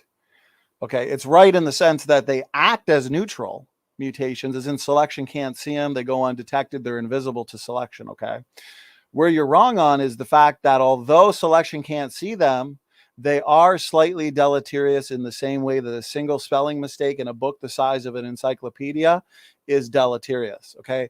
On their own, these single spelling mistakes, they're inconsequential. You're not going to notice them. But as they accumulate over time, the book, the size of an encyclopedia, it descends into gibberish. The message is lost. Okay. It's also akin to rust on a car. Single rust molecules over time on a car, inconsequential, barely noticeable. But after 10 years go by, you need a new car. The car has Here's been the destroyed. difference. Is that genetic drift gets rid of 99.99% of all that rust after a couple generations. So that's wrong as well. Okay, so nearly neutral, these low impact deleterious mutations, because they're unselectable, selection can't see them. What they do is they actually spread throughout the population. If selection can't see them, how is selection removing them? How are they removed from the equation? Selection is not removing them. Genetic drift is. How is genetic drift removing them from the equation? If they're subject to genetic drift because they're nearly neutral, tell me, how is that solving your problem? Right. Even your own sources like Sanford, Carter, Roop, they all agree with this. In the creationist model, genetic drift gets rid of 99.99% of mutations. Like, we can pull up the paper. It's their paper on Haldane's ratchet. They say it in the paper themselves. There's just a video last week that Rob Carter put out where he reifies that fact that 99.99% of mutations. But he also pointed out that a lot of mutations are not, and that eventually your per generation rate equals the fixation rate in a large population. We exist in a large population. So I need you to expand. I don't know if you even understand what you're saying in terms of genetic drift. If these mutate, let's say people all around the globe, let's make it easy for the audience. People all around the globe are accumulating roughly 100 new mutations per person they're accumulating those from their parents, from their grandparents, 200 mutations. Okay. And it goes back. Every generation is more mutant than the generation before. This is happening population wide. Okay. So how in the world, if these are accumulating, selection can't see them, explain in layman's terms, how is genetic entropy getting rid of these mutations that are accumulating population wide, spreading through the population as people intermarry and intermingle? How are they being removed? Explain in layperson's terms. Okay, so you have only 50% of the mutations that each of your parents have. Okay, now I know Rob Carter wants to point out that those add to 100%. Yes. So the key, though, is that the specific mutations are halved every generation that you're getting through each parental line. So if you go back, like I said earlier, your great grandfather, whatever, you are getting almost none of the mutations that he got during his generation. You're saying, oh, but a lot do. That a lot do is like the 0.001% that actually achieve fixation. Because like I said, it's a basic principle in population genetics that every single mutation that happens is bound to either go to reach 100% fixation, which is not very likely, or it's going to be erased in genetic drift, which is very, very likely, over 99%.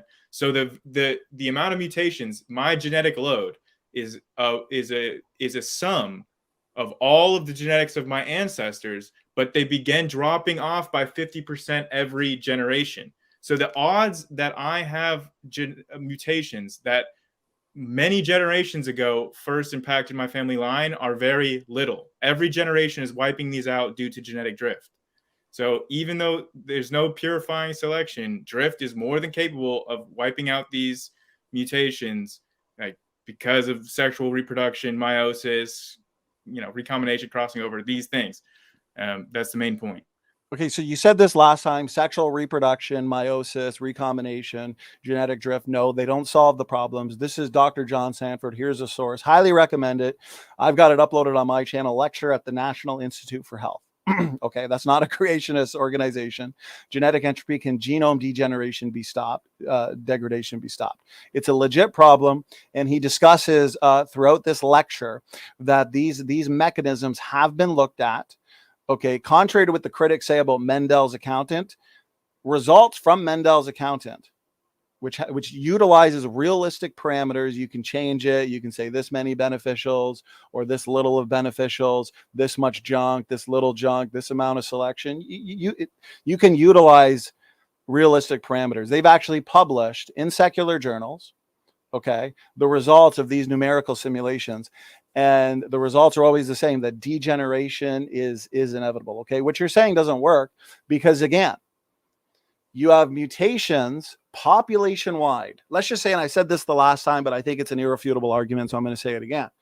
Okay, we can look to the recombination. We can look to some form of purifying selection.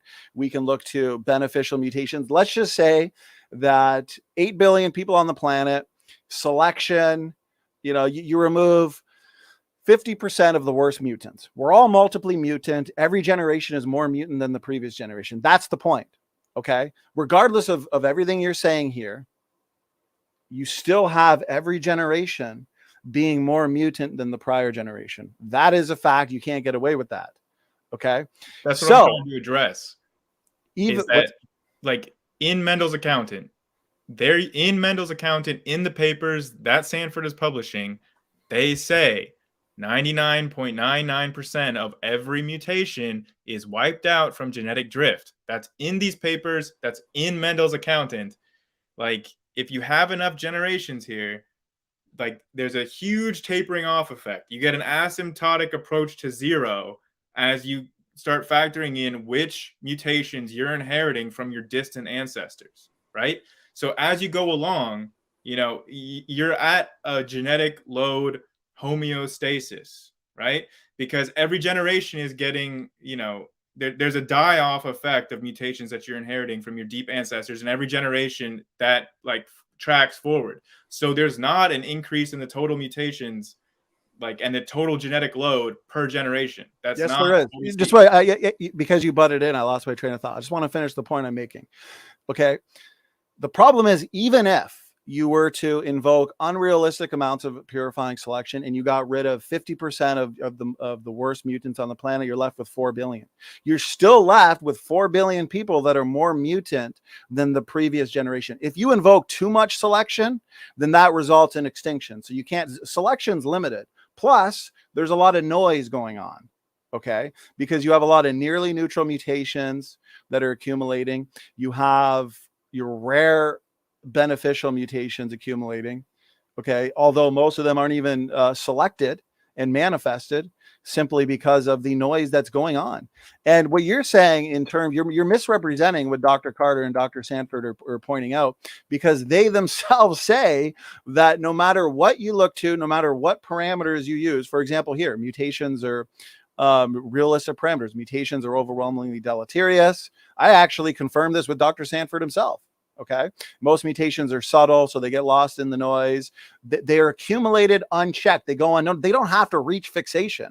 Not every single nearly neutral, low impact deleterious mutation needs to be reach fixation. They just need to accumulate in the population. They result in disease. That's why every single year you have thousands of new mutation related disease popping up. In his lecture at the National Institute for Health, Dr. Sanford pointed out that autoimmune diseases are on the rise. Cancers like 1 in 3. Autism might have a genetic component to it. There's immunological issues due to mutations. You know, mutations are causing problems. And every single time they invoke realistic parameters in these numerical simulations, even when you assume 90% of the genome is junk, the simulations manifest results that say that genetic degeneration is inevitable. Populations descend into sickness. They don't have to reach fixation. They just have to float around the population. They result more and more in degeneration. Okay, we've seen small scale examples of genetic degeneration with Neanderthals, with mammoths, with isolated populations like butterflies, with, you know, the Hobbit, so-called pre-human ancestor. So no, I don't think your answers are cutting it. I don't think you're dealing with the problem. Go ahead, Grayson. Right. Yeah. The key in those examples is that there's small, isolated populations that are dying out because of environmental reasons. The mammoth, Neanderthal, all of these things died out not because they reached genetic entropy, and like they died out because they couldn't cut it, because the environment changed in the case of the mammoth, or overhunting, or they got out competed by like Neanderthals did. There are other reasons that explain why these species went extinct. It's not genetic entropy, which doesn't exist. It's not a thing. Like, when we look, like, the prediction of genetic entropy is that every generation should have a higher gene load, like a mutation load, than the previous. This is very easy to empirically verify. We can just go to a lab, get a sample, measure the genetic load per generation, and we see it's the same. It doesn't increase every generation. No, that's wrong. That's wrong. Okay, so you made a few points here that are wrong. Okay, so firstly, I want to point out that your population geneticists that are not even creationists, okay, they agree, for example, Lynch and Crow, that humans are degenerating at a rate of between 1% to 5% of fitness per each generation. So yeah, each generation we are getting more and more degenerate, more and more sick, more and more unhealthy. These numerical simulations have demonstrated that. These examples in mammoths and Neanderthals, yes, they're isolated, they're inbred. What that means is your homozygous alleles that are accumulating, you're getting more homozygous spots in the genome, less heterozygous spots, and you have more deleterious mutations that could lead to harm because they're being manifested. You got this hidden reservoir of genetic mistakes that are now manifested. They lead to rapid and accelerated genetic degeneration. That's microgenetic entropy. But in the human population, we have 8 billion people. The more mutations that accumulate generation after generation, the more homozygous alleles there are, less heterozygous alleles. And basically, you eventually descend into something similar that these small, isolated, inbred populations descend into. It takes longer for large populations to descend into that. But again, these famous geneticists are pointing out that humans are degenerating more and more every single year. Every chromosome, as you can see here, has a complex array of nearly neutral and deleterious mutations. That means every generation is going to be more and more mutant. And again, I don't feel like you're adequately dealing with it. I Right. feel like you're disagreeing with these population geneticists. Go ahead. Genetic drift totally deals with this, but beyond the point. No. Yeah, All you're saying is genetic drift. Wait. As I was saying, with mammoths, Neanderthals, and humans, there are environmental reasons that we would observe the genomes that we do, right? Like with humans, as I said, there's relaxed selection, medical technology that is clearly the driver of this. Even Lynch says in his paper that, like, we observe this effect in industrialized nations that have access to medical technology. We're not seeing this in hunter-gatherers. I mean, all right. Hey, so no, that's time, but I think it's fair.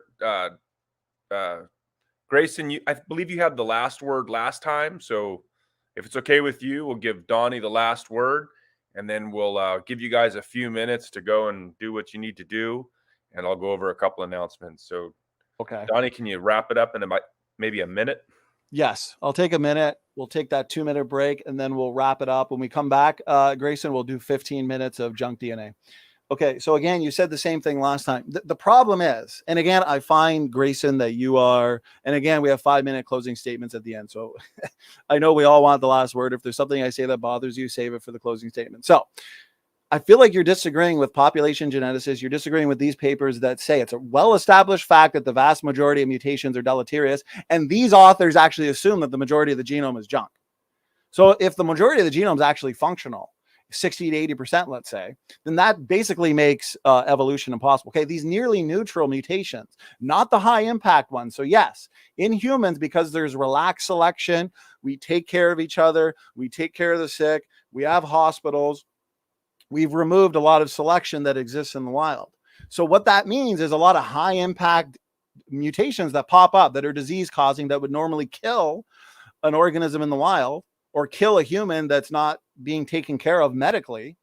Okay, those humans with those mutations, those diseases where they wouldn't survive in the wild, they survive because they're taken care of, and therefore they can have kids, pass on their genes. If I'm born with a high impact mutation that results in one leg, in the wild, the zebra that's born with one leg, guess what? That's dinner. The lion's going to get the zebra. Selection deals with that mutant. But in humans, we would take care of somebody who's born with a mutation that results in, one limb, a loss of a limb. Well, I could hypothetically still have children, pass on my mutation. So yes, in terms of the high impact deleterious mutations, there's relaxed selection. But the problem with genetic entropy, the problem that these numerical simulations that have been published in secular journals, okay, the problem is that they accumulate unchecked. They accumulate unchecked in humans, and they accumulate unchecked in the wild. In your higher mammals, there's a paper out that says that they all basically have high mutation rates, similar to humans.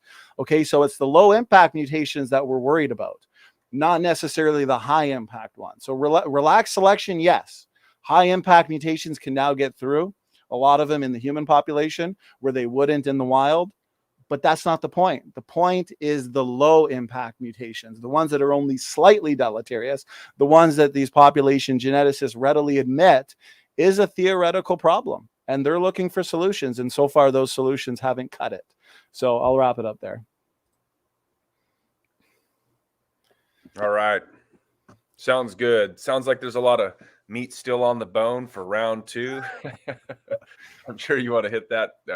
Talk up a little bit more about that, Grayson. All right, so there's a few events coming up I want to make you guys aware of. We have a debate coming up with CJ. Is theistic determinism biblical? That'll be good, whether you agree with CJ or not. He's a heavy hitter. I'm not sure about Dan, who he's debating, but I'm sure it'll be a good debate. We have a debate with Kelly Powers. If you guys are familiar with him, he's pretty good. He's been on the channel a few times. Is oneness biblical or is it heretical? So that's always going to be entertaining. We have the undefeated Kent Hovind. He's going to be coming back, and Grayson might not agree with that comment, but yeah, they're still stepping up to take the evolution challenge. And if you're an evolutionist and you want to take the evolution challenge, Kent Hovind is just dying to get another debate, as always. So yeah, go ahead and email Donnie at Standing for Truth here. I think his email's in the information. I can drop it in the chat if you don't have it.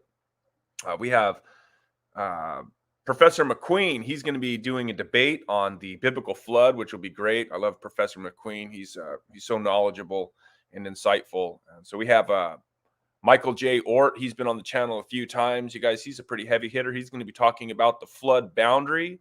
That's going to be really good. That's going to be coming up. So you guys check out the channel. Subscribe if you haven't. That'd be great. If you go into the home section, you scroll down a bit, you'll see all of the upcoming events.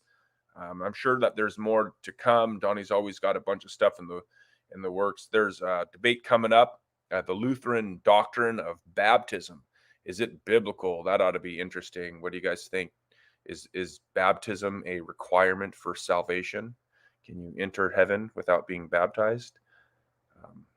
Yeah, so that's pretty much it. All that I can see right now with the upcoming events, you guys. So hit that thumbs up if you haven't. Remember, if you have any questions, tag me, Redefine Living, and I'm pinning these comments, setting them aside. We don't have a lot. We could use a few more, maybe, if there's any questions I've missed. If you guys can think of a good question regarding genetic entropy, I'm sure both debaters are just dying to, talk about that a little bit more. It seems like we're gonna maybe get into that right now.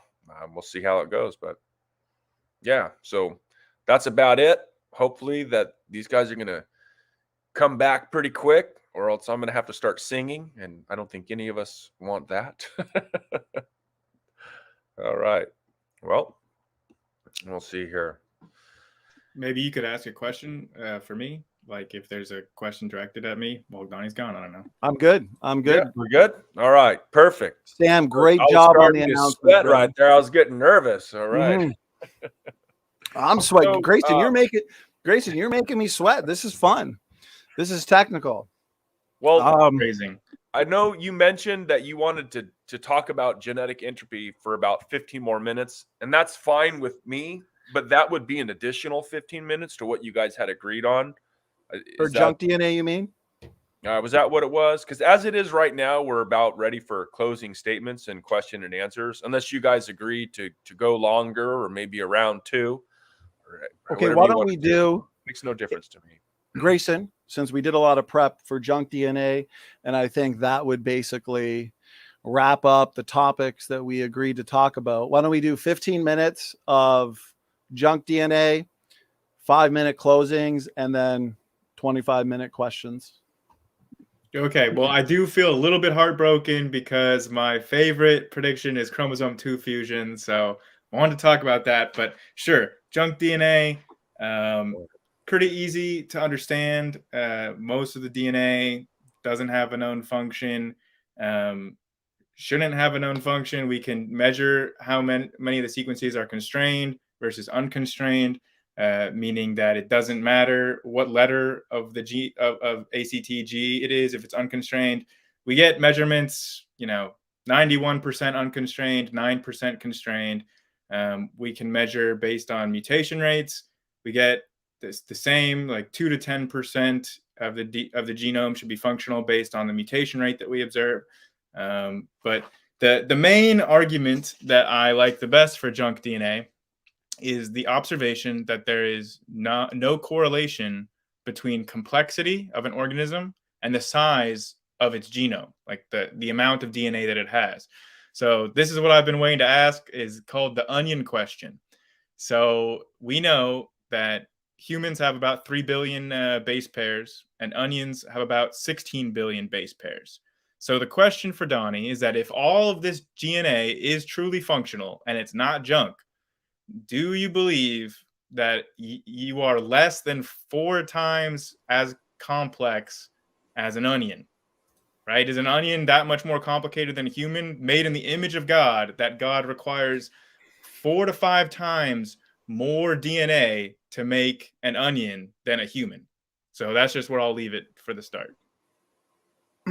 Okay.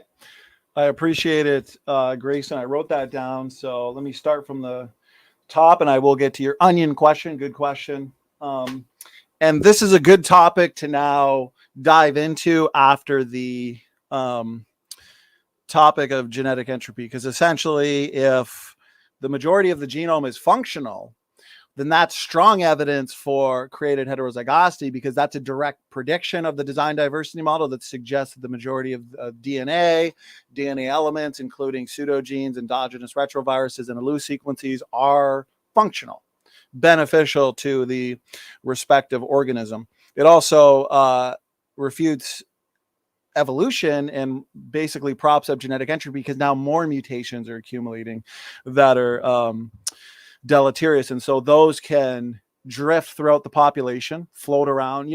I just have to add this in, and once you go next, you can say something, because it does kind of blend.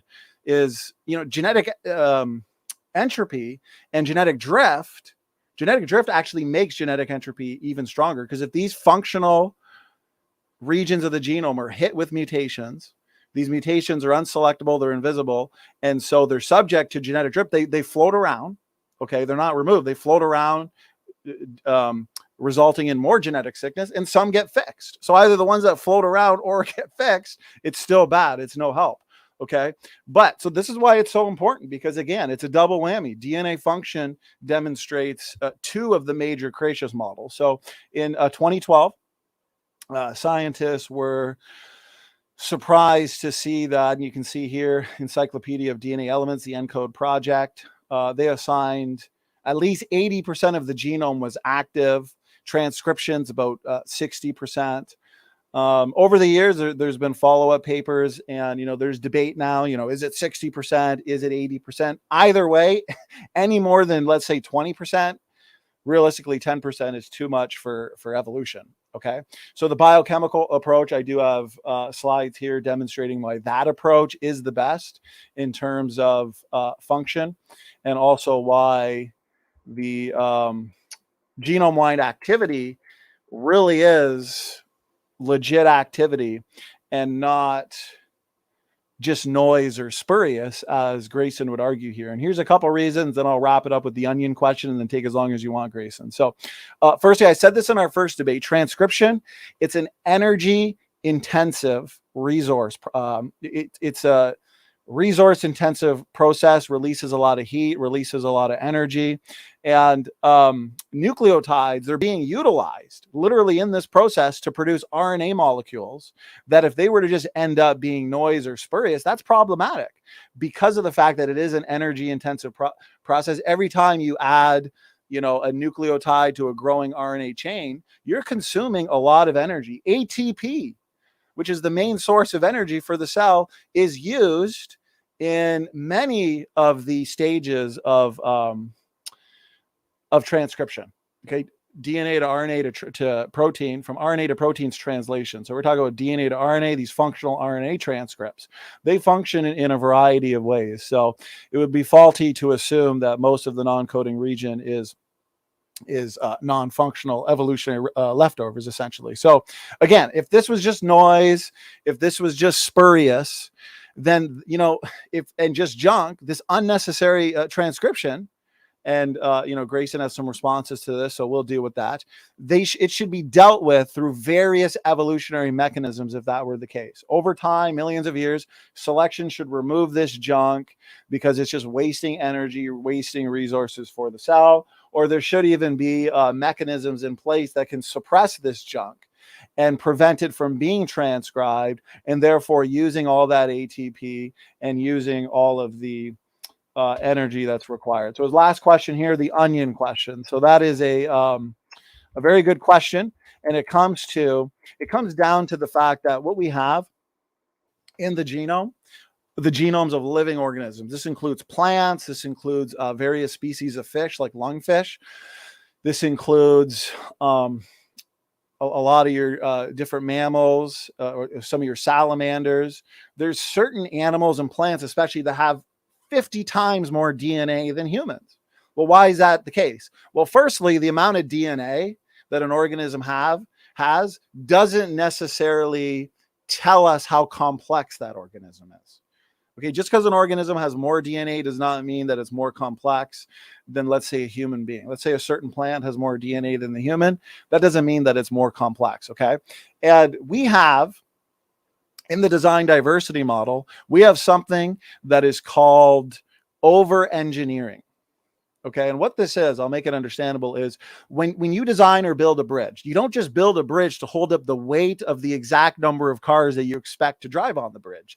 You build it 10 to 20 times stronger than the number of vehicles that you expect to be driving on the bridge. This is called over engineering or over designing. And it is, as a matter of fact, it is good design. This type of design adds robustness and reliability. How does this answer his question? Well, a lot of plants, they are subjected, and especially you can read papers about lungfish and the harsh environmental conditions that are rapidly changing that they exist in. Think about the rapidly changing weather-related conditions that plants exist in. Okay, we're humans, we live in a house, we have shelter, we can put clothes on, we can protect ourselves from harsh environmental conditions. Plants can't do this. Okay, your plants can't put on a coat, build a house, so they need a lot of redundancy.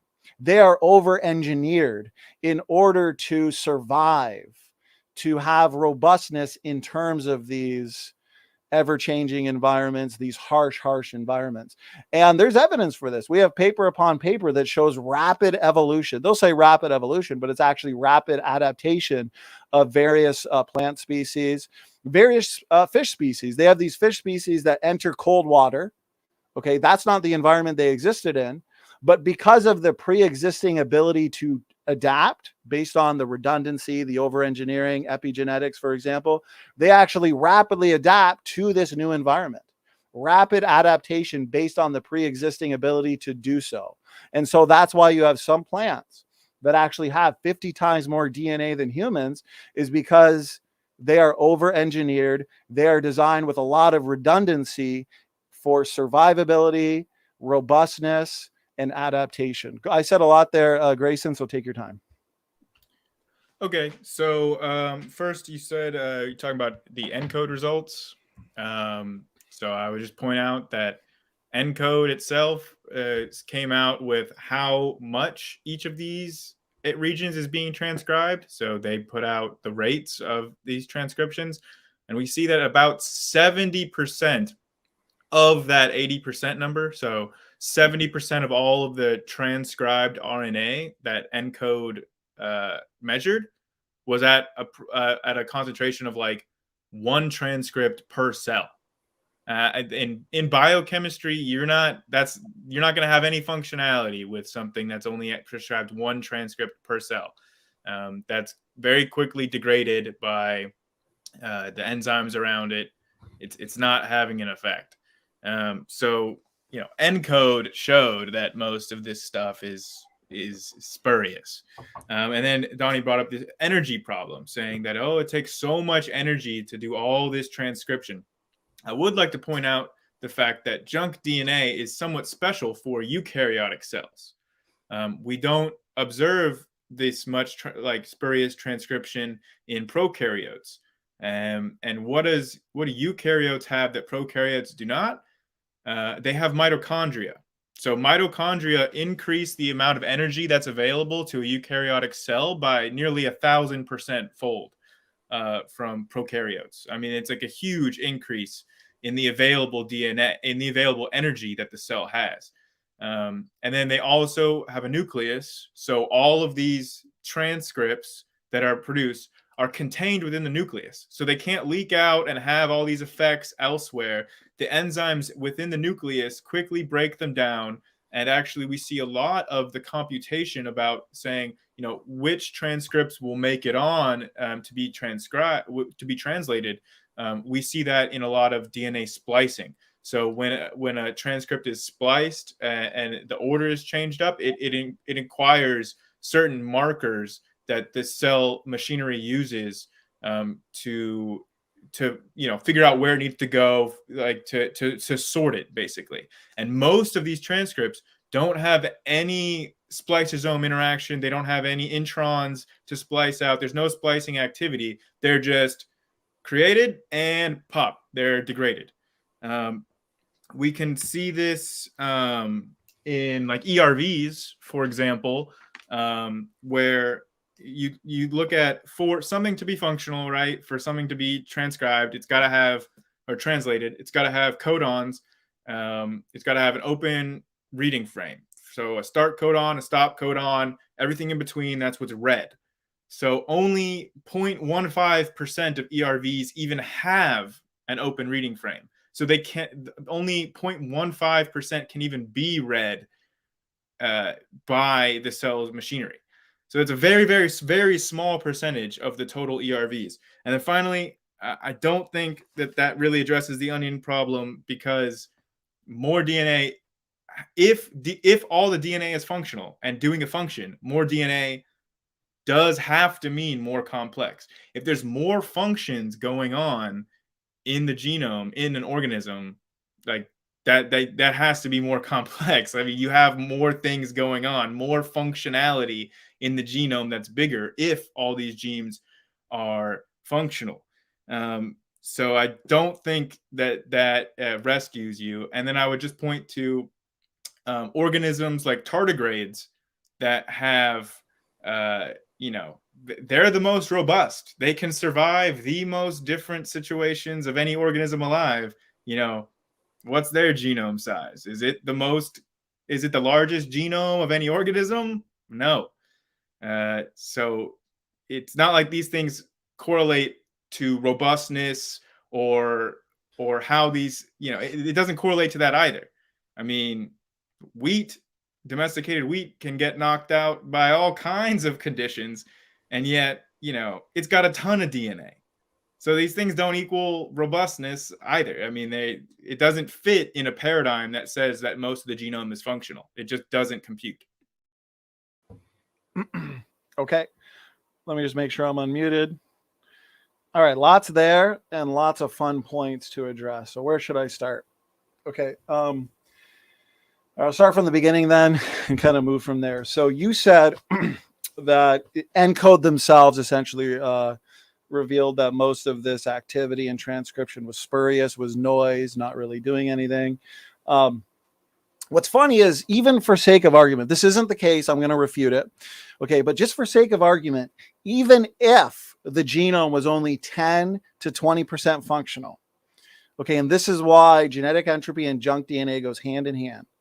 Okay, what that means is you still have 10 deleterious mutations accumulating from generation to generation, even if the genome is 10% functional. Okay, any more than that, so say it's 20, it's 30, it's 60, then that's 20, 30, and 60 new deleterious mutations accumulating per generation. That makes evolution impossible, essentially, okay? And there have been population geneticists in the past that have pointed out that even one per generation could be an issue. This is why the evolutionary community needs as much junk as possible. Again, I know the evolutionists hate it, but Mendel's accountant, the results of it have manifested in secular journals, and they've demonstrated that a genome of 90% junk and 10% function is still too much for evolution to proceed. Okay, here's just a couple excerpts from papers where we see rapid evolution in plant species. Animals are evolving faster than you think. Again, there's a lot of functional redundancy. There's a lot of over design. Okay, you're not going to build your bridge with in mind, well, only 10 cars are going to drive over this, so I'm going to design the bridge to hold 10 cars. No, you're going to design the bridge to hold hundreds of cars, over design. Now, here's the thing. If you have plants with a lot of redundancy, here's an example of the evolutionist just not wanting to tap out. Again, the size of the genome, even if you have a genome that has more redundancy, let's say 30 times more redundancy in plants than in humans, or even just more areas of mutation buffer, that doesn't make it more complex, because humans, being higher mammals, have genetic sequences and DNA elements that are involved in what? The brain activity, heart activity, the circulatory system, the respiratory system. There's so many more complex organs in a higher mammal than in a plant species. Even these endogenous retroviruses he's talking about here, I wrote a whole book on it. And I think Grayson and I should do our third debate only on chromosome 2 fusion and endogenous retroviruses, because this could take another 3 hours. Endogenous retroviruses, there's paper after paper telling us that if we didn't have endogenous retroviruses, we wouldn't exist because they function in embryological development. They function in the immune system. They function in determining cell types. They function as antiviral protectors. And the reason why they are built the way they are with your LTRs, long terminal repeats, your ENV, your GAG, your POL genes, okay, they're designed that way because they use a mechanism called viral mimicry, where firstly, they can fight off tumors. Okay. And they can also fight off invading exogenous retroviruses. So they need that sequence similarity to exogenous retroviruses to carry out, to systematically carry out many of their functional roles. Okay. These are functions and these are organs that are essentially workable through DNA sequences and DNA elements that onions and plants simply don't have. So just because they have more areas of redundancy and over design doesn't make them more complex. So that simply doesn't work. Okay. So again, I don't find that this argument is working because low level transcription, that doesn't matter. If firstly, it's like the chromosome 2 fusion. This is why we should talk about it briefly. They try and say, oh, the DDX11L2 or the DDX, 11L2 gene, it's just expressed at low levels transcription. Firstly, it's apples and oranges. When you're comparing protein coding sections of the genome and non-protein coding sections of the genome, your low level transcription in your non-protein coding regions of the genome, that could equate to high levels of function versus a higher or lower transcription in protein coding regions. Okay, that's why they know this, and that's why they look for what's called co-expression. And so we know that the DDX11L2 gene is functional. It's not a pseudogene. It lies within the first intron. You've got Ken Miller that's trying to say that it's actually outside, but it's actually, he's been corrected on that. Anyways, I'm just going on a rabbit trail. This applies to the low level transcription. Who cares? If things are transcribed at a low levels, that doesn't mean they're non-functional. There's a lot of ERV elements that are completely turned off. They're involved in embryonic development. We have these ERVs that are involved in, from zygote to baby, fully formed, healthy baby. There's these various developmental windows that these ERVs are functional in. But once they're done their job, they're turned off.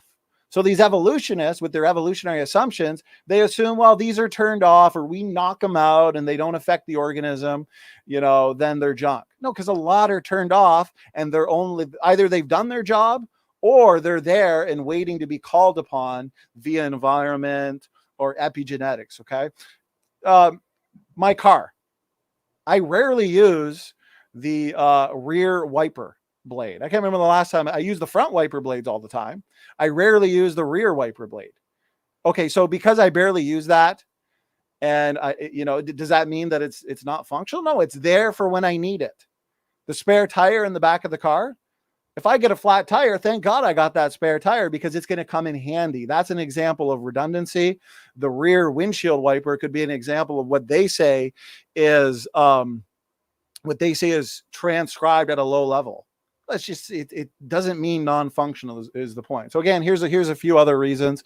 I should point out though, that in 2017, a research team looking at non-coding RNAs argued that most, I think I've got the papers here. Let's see. Knockout tests reveal function. Notice this. Taken together, these knockout analyses of microRNAs and long non-coding RNA. There's at least twice as many long non-coding RNAs as there are protein coding ones. And they're functional just in a multitude of ways. We have unexpected functional roles of these long non-coding RNAs. But anyways, indicate that non-coding RNAs are certainly important in embryonic development and disease progression. So they're snipped out, they're knocked out, and it results in disease. Okay, so there's paper upon paper about junk DNA essentially being overturned. Okay, but the main argument is this noise argument. So there's two papers that I think are significant in this. And Grayson, I know you'll want to respond, so just make sure you're writing this stuff down. But you brought up a lot of points. I want to address them all. Okay, so a research team, secular research team, they were looking at non-coding RNAs, and they argued that most transcripts actually play some kind of functional role. they determined that non-coding RNAs are probably not just transcriptional byproducts, but comprise a diverse population of functional RNA transcripts. What's the point? Well, the point is we have a research team that worked independently of the ENCODE project. And Grayson wants to say, well, the ENCODE project, their results suggest that it's mostly spurious and noise. That's not the case.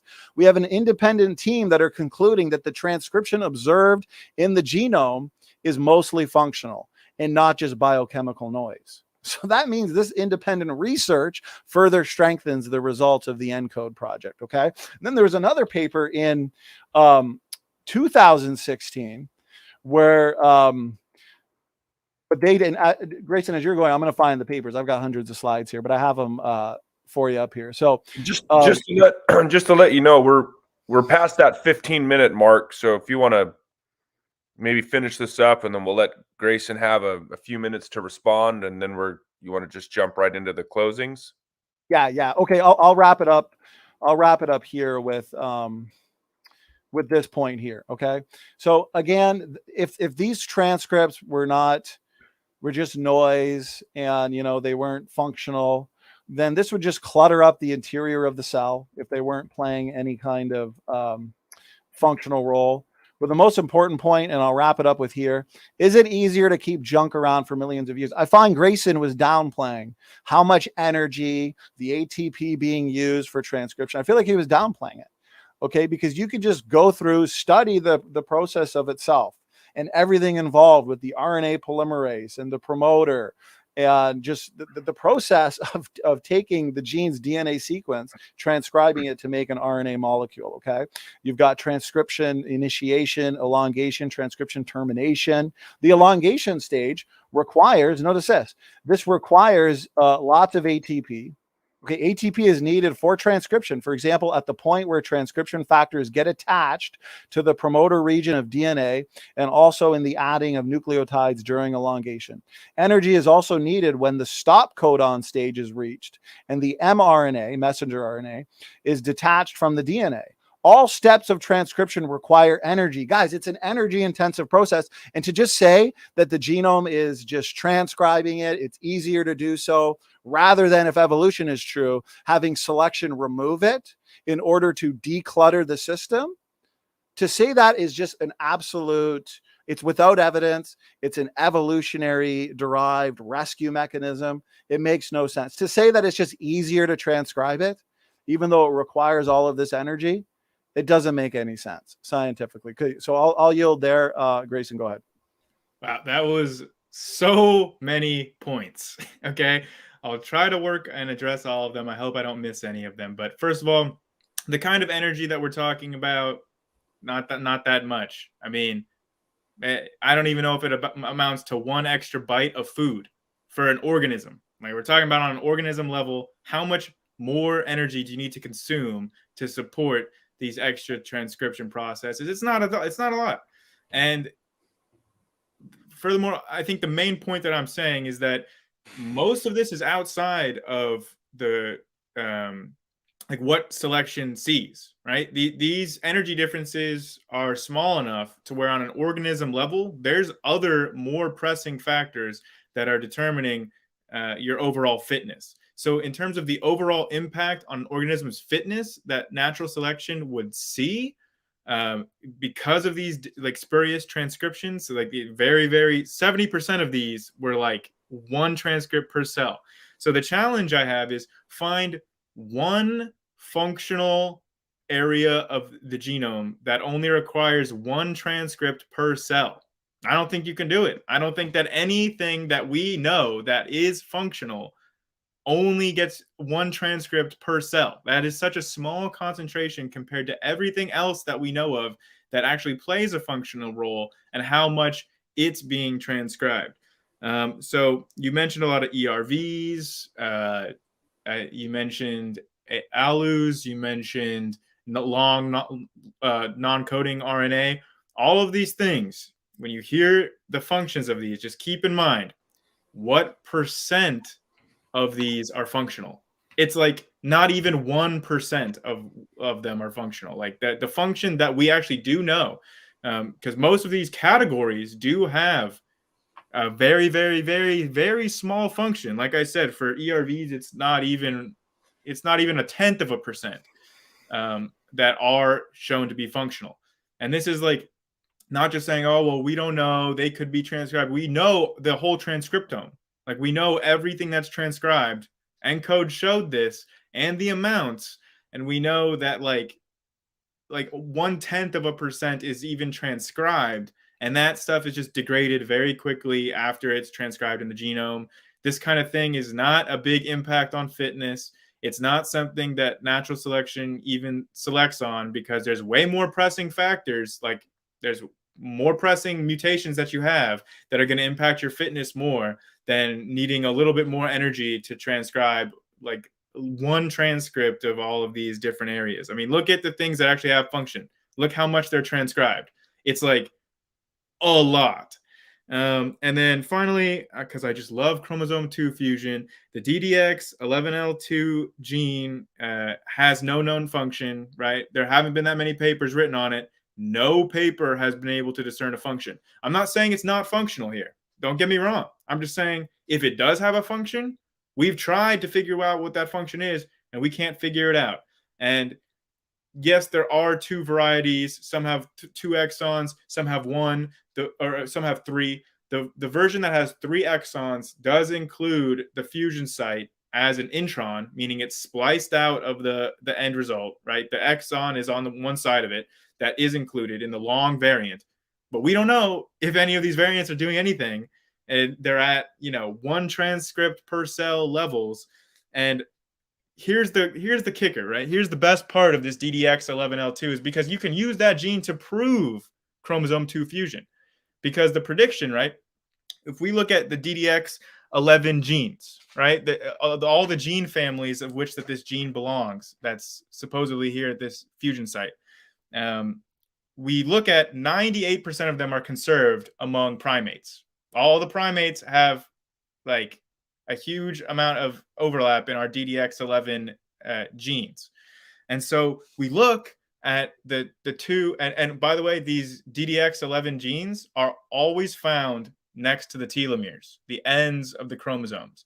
The only place in the genome where you find a DDX11 gene that is not at the very end is at the fusion site where the 2 ends fuse together.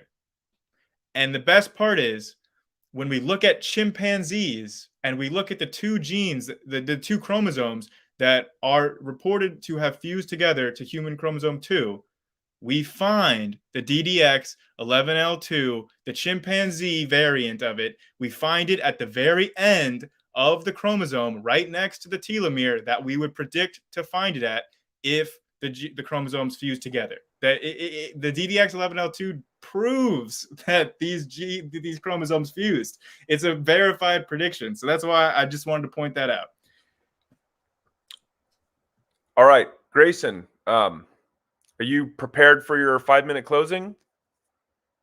Not Actually, really, what I was going to say, since he gets the 5-minute closing statement, he had 2 final words. This would give me the second final word. So let me take 2 minutes to respond. There's no way I can respond to everything in 2 minutes, but then we'll have Grayson give 5. You get 5-minute closing, then I get 5, then we'll go audience Q&A. And my suggestion is an entire debate on chromosome 2 fusion the next round, round 3. All right, I'll have Donnie at Standing for Truth set that up. Okay, here we go. Right, 2 minutes. I'm going to be out of breath after this 2 minutes. So I'm starting. All right. Starting now. Okay. You know what? Let's do the chromosome 2 fusion first. Okay. So firstly, this has all been dealt with. I find the evolutionists, unfortunately, they're not up to date on the technical literature. Okay. I've got paper upon paper here in front of me. This one here that I've studied greatly that I highly recommend. I'll put it in front of the camera. Debunking the debunkers.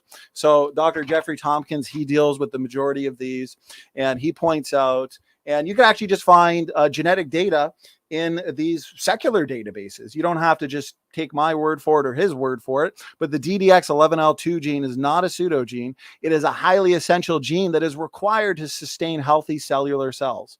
Okay. And since this gene actually generates long non-coding RNAs of a variety of types, It's even alternatively spliced that function in the cell. It cannot scientifically be referred to as a legit pseudogene. It's a second promoter. Okay, the fusion site itself, the 798 base pair region, it acts as a second promoter for the DDX11L2 gene.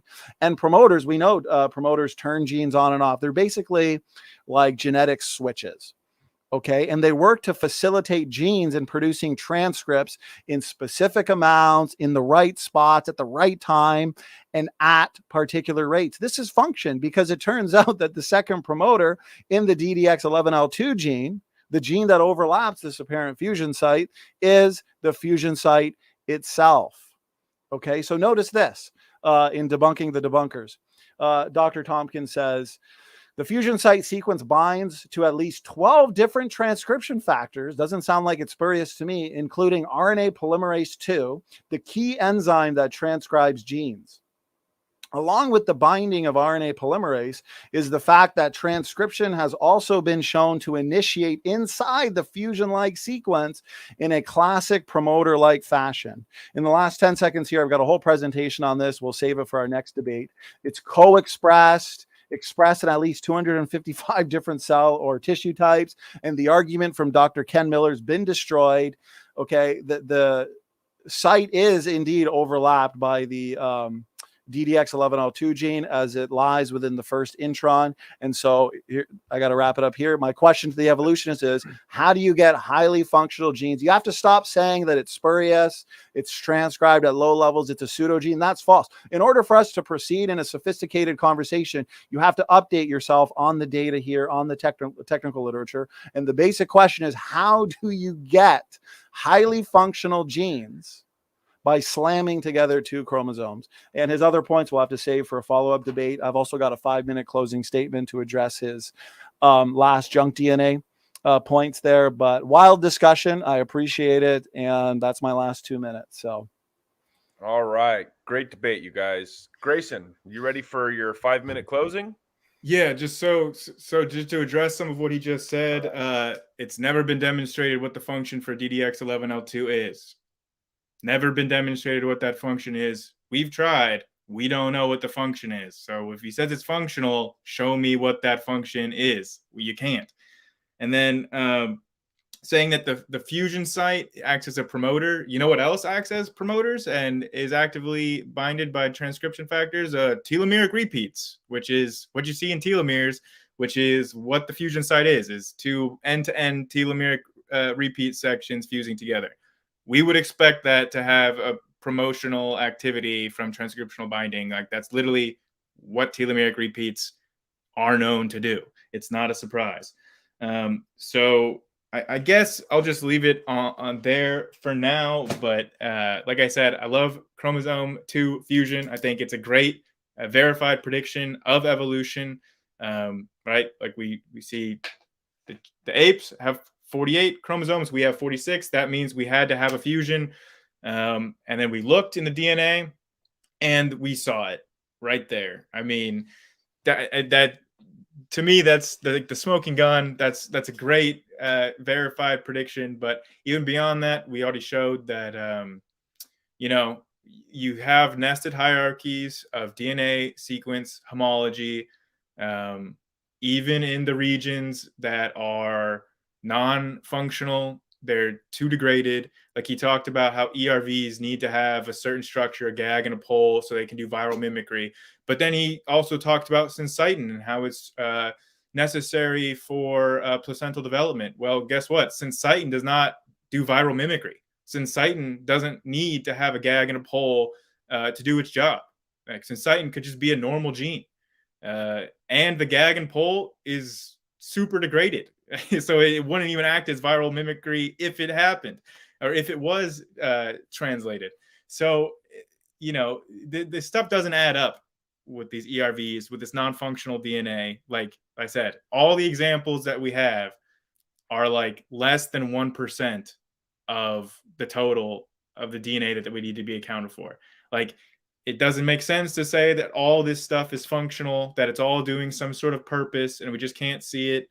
The arguments don't track. We see that the way that these things are degraded, right? Like the vast majority of ERVs, they couldn't even function in viral mimicry if they wanted to. Like they're so degraded to the point that some of them are only long terminal repeats and barely even recognizable ones at that.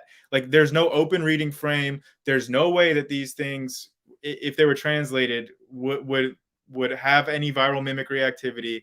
And the key here is that the way that these things are degraded shares a homology across species in the exact same order that evolution would predict based on these evolutionary trees. So really the DNA sequence homology, both in functional and non-functional genes, verifies universal common ancestry.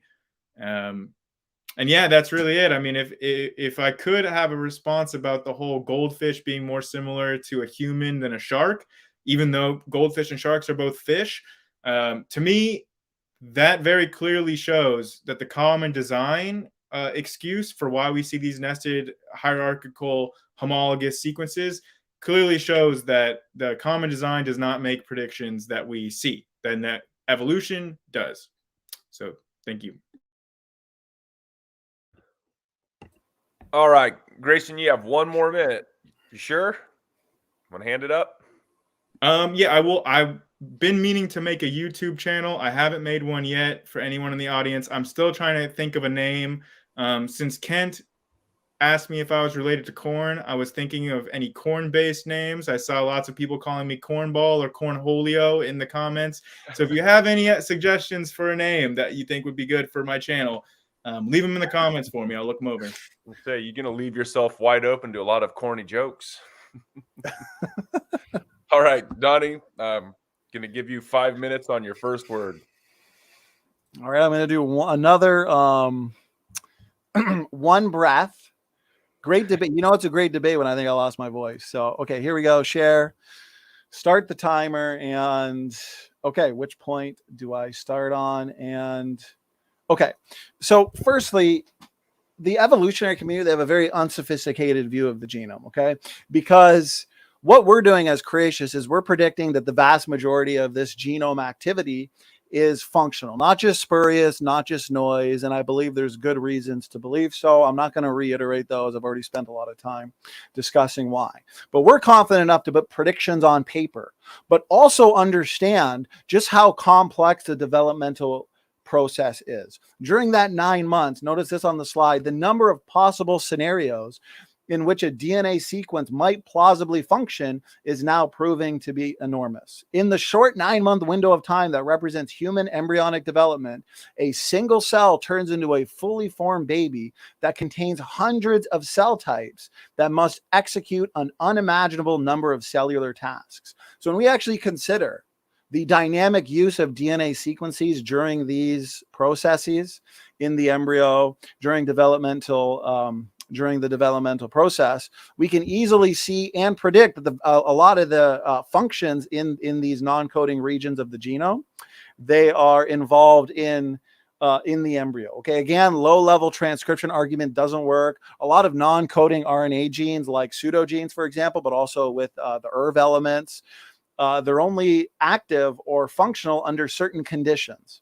Okay, we've already done knockout experiments where we've demonstrated that these long non-coding RNA genes, they've been knocked out in mice. The result has been lethal.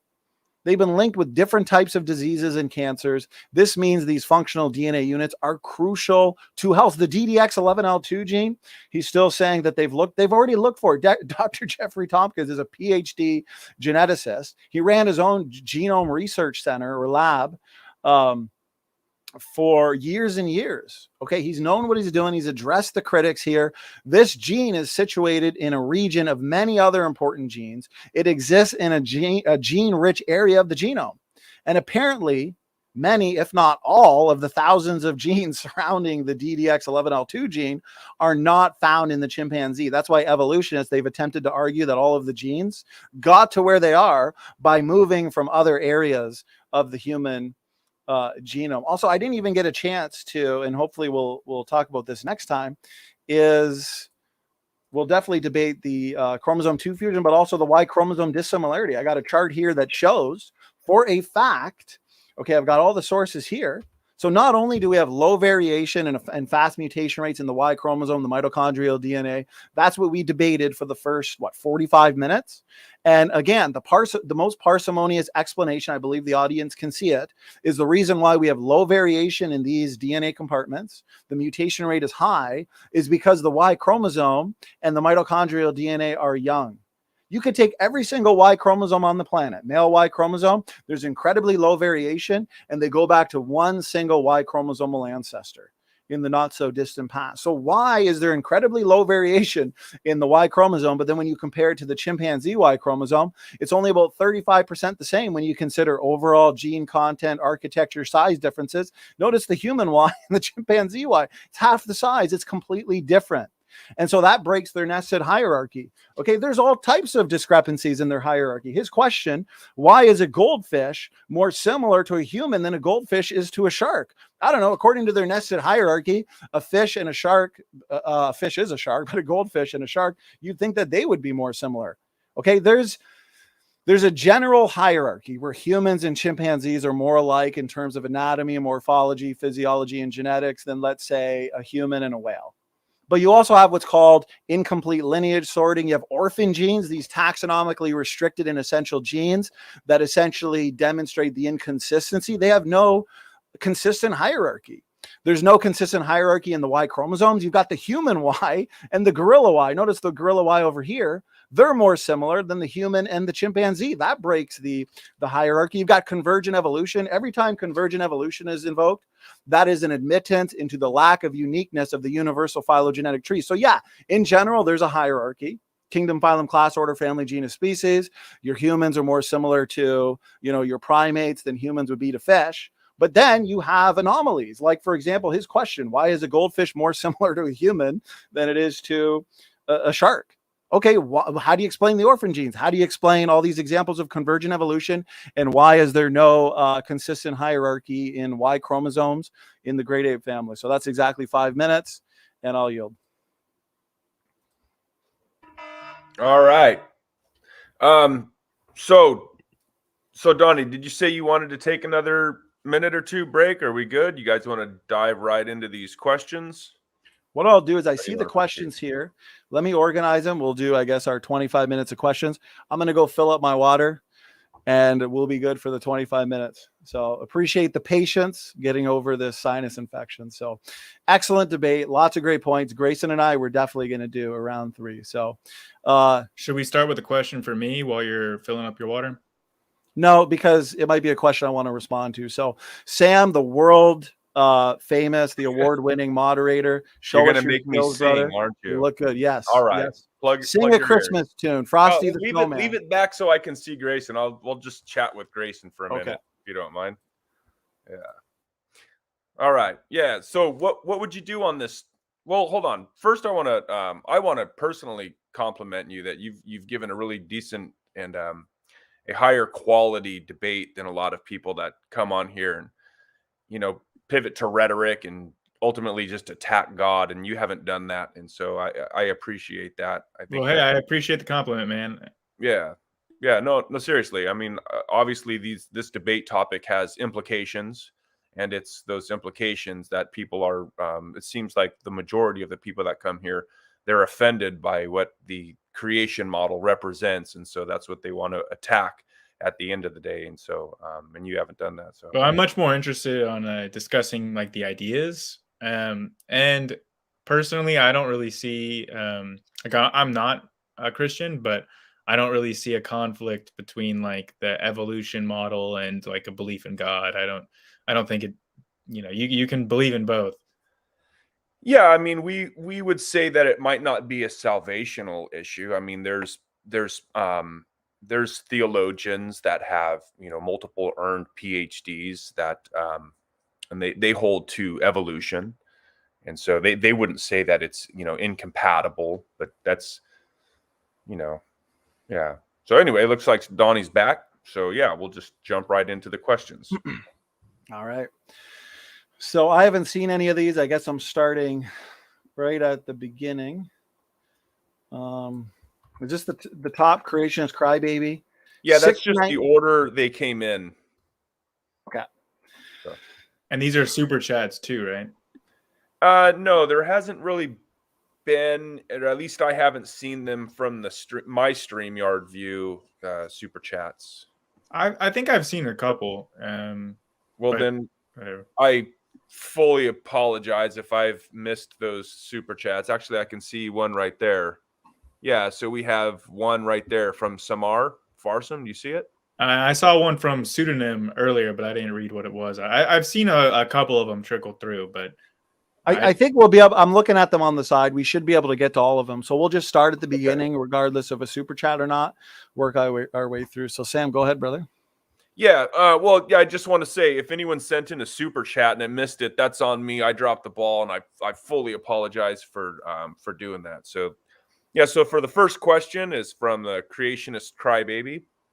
And he says, SFT, how do you explain that all humans, chimp, mice, rats possess ERV1, but not the primate-specific ERV3, 4, or 5 insertions?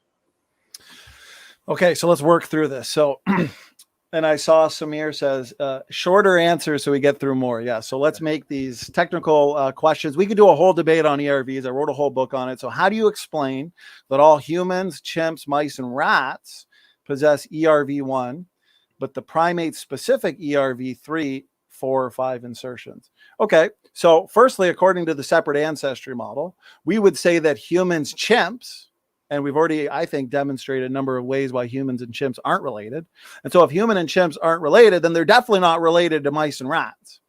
Okay, and then when it comes to the mice and rats, you know, we can look to orphan genes, molecular clocks, DNA function. We can determine if mice and rats are related. Maybe that's an open question. Okay, so why is there essentially a difference in the ERVs? Why don't they all have the exact same variation of the ERVs? Well, we would say that DNA differences are not necessarily the result of mutations, and so they may just reflect the overall differences in function, or even the way that these ERVs are used within, let's say, humans, chimpanzees, mice, and rats. Okay, so we would still predict some kind of function. Now, as so it could be just a difference in the overall function between humans, chimps, mice, and rats. Okay, so I wouldn't expect, you know, but see, where they're seeing a variation, they could be assuming that that's a mutation, when actually it could be a created difference. Okay, because remember, the evolutionist is assuming all DNA differences are the result of creation. But the one thing that I want to say is, and it kind of branches off something that Grayson said in his closing statement, is a lot of your ERV elements, they're not your full LTR, GAG, POL, ENV.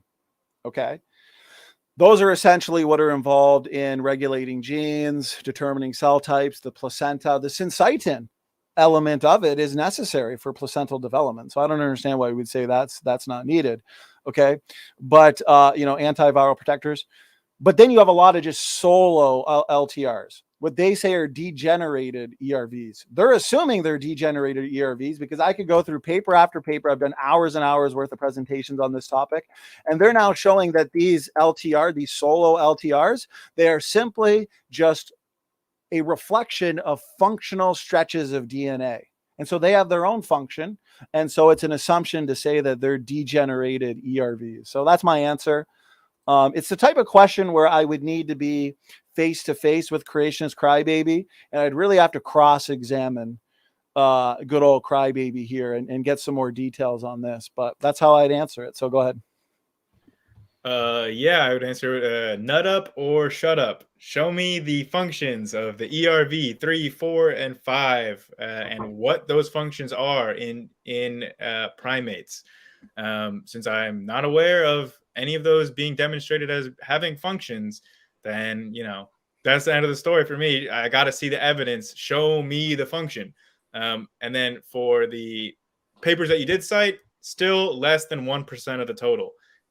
All those LTRs, all the long non-coding RNAs, all the ERVs that have function are less than 1% of the total that we find. So 99%, no function at all that we've demonstrated. We don't know for 99% of them. So yeah, I'm perfectly happy admitting that, you know, less than 1% of all these have function. Syncytin, is functional. I'm not saying it's not functional. I'm saying that it doesn't need the GAG and the pol and the LTR for its function.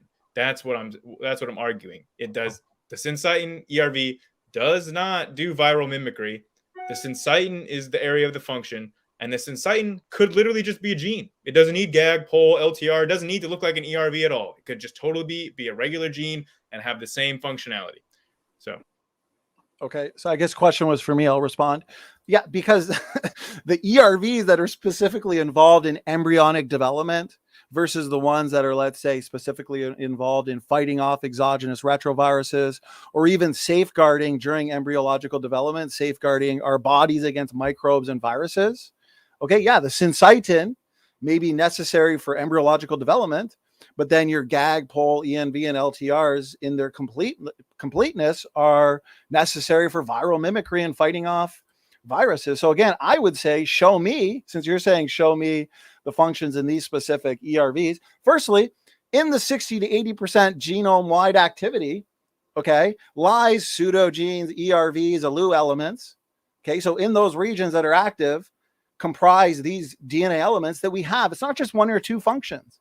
It's function after, notice this, paper after paper. Our results suggest function in early mouse development. In the lab, okay, they have a mouse, it's developing. They snip out one of its retrotransposons, a certain class of retrotransposon. It's developing, you snip it out, then it dies. It's literally, its development requires, look at this. I could do an entire 2-hour presentation on the functional nature of these. Notice this. ERVs function in, these are herbs, human specific, cell differentiation and regulation of gene expression. Okay, here's this. So, he's talking a big game. He's posturing.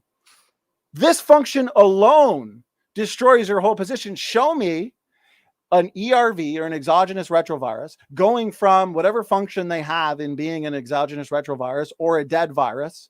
Okay, once it gets passed on, it becomes an endogenous retrovirus. So I'll say what I keep saying. Show me a non-functional endogenous retrovirus going from non-functional to something as incredibly as important in the placenta. Notice what this says. Of a mammalian ancestor. So apparently they're saying if the accidental infection of a mammalian ancestor by an exogenous retrovirus had never occurred, the placenta and the mammals that produce it, including humans, would have never existed. I like to exist. Our award-winning host likes to exist, Sam. You like to exist, Grayson. Apparently, if we don't have these ERVs, we can't exist. So I'm going to let him answer. Yeah, I really no, do. I'm going to ask my question. Show me a paper right now that shows a function like this, where without it, we can't exist. Show the evolution of that function. Go ahead. Pull it up. Okay. Give me the Perfect. name. You ask this question all the time. I know this is not the format where I get to respond to this, but because you ask this all the time, I really want to address it. Just show me the paper. I really want to address it.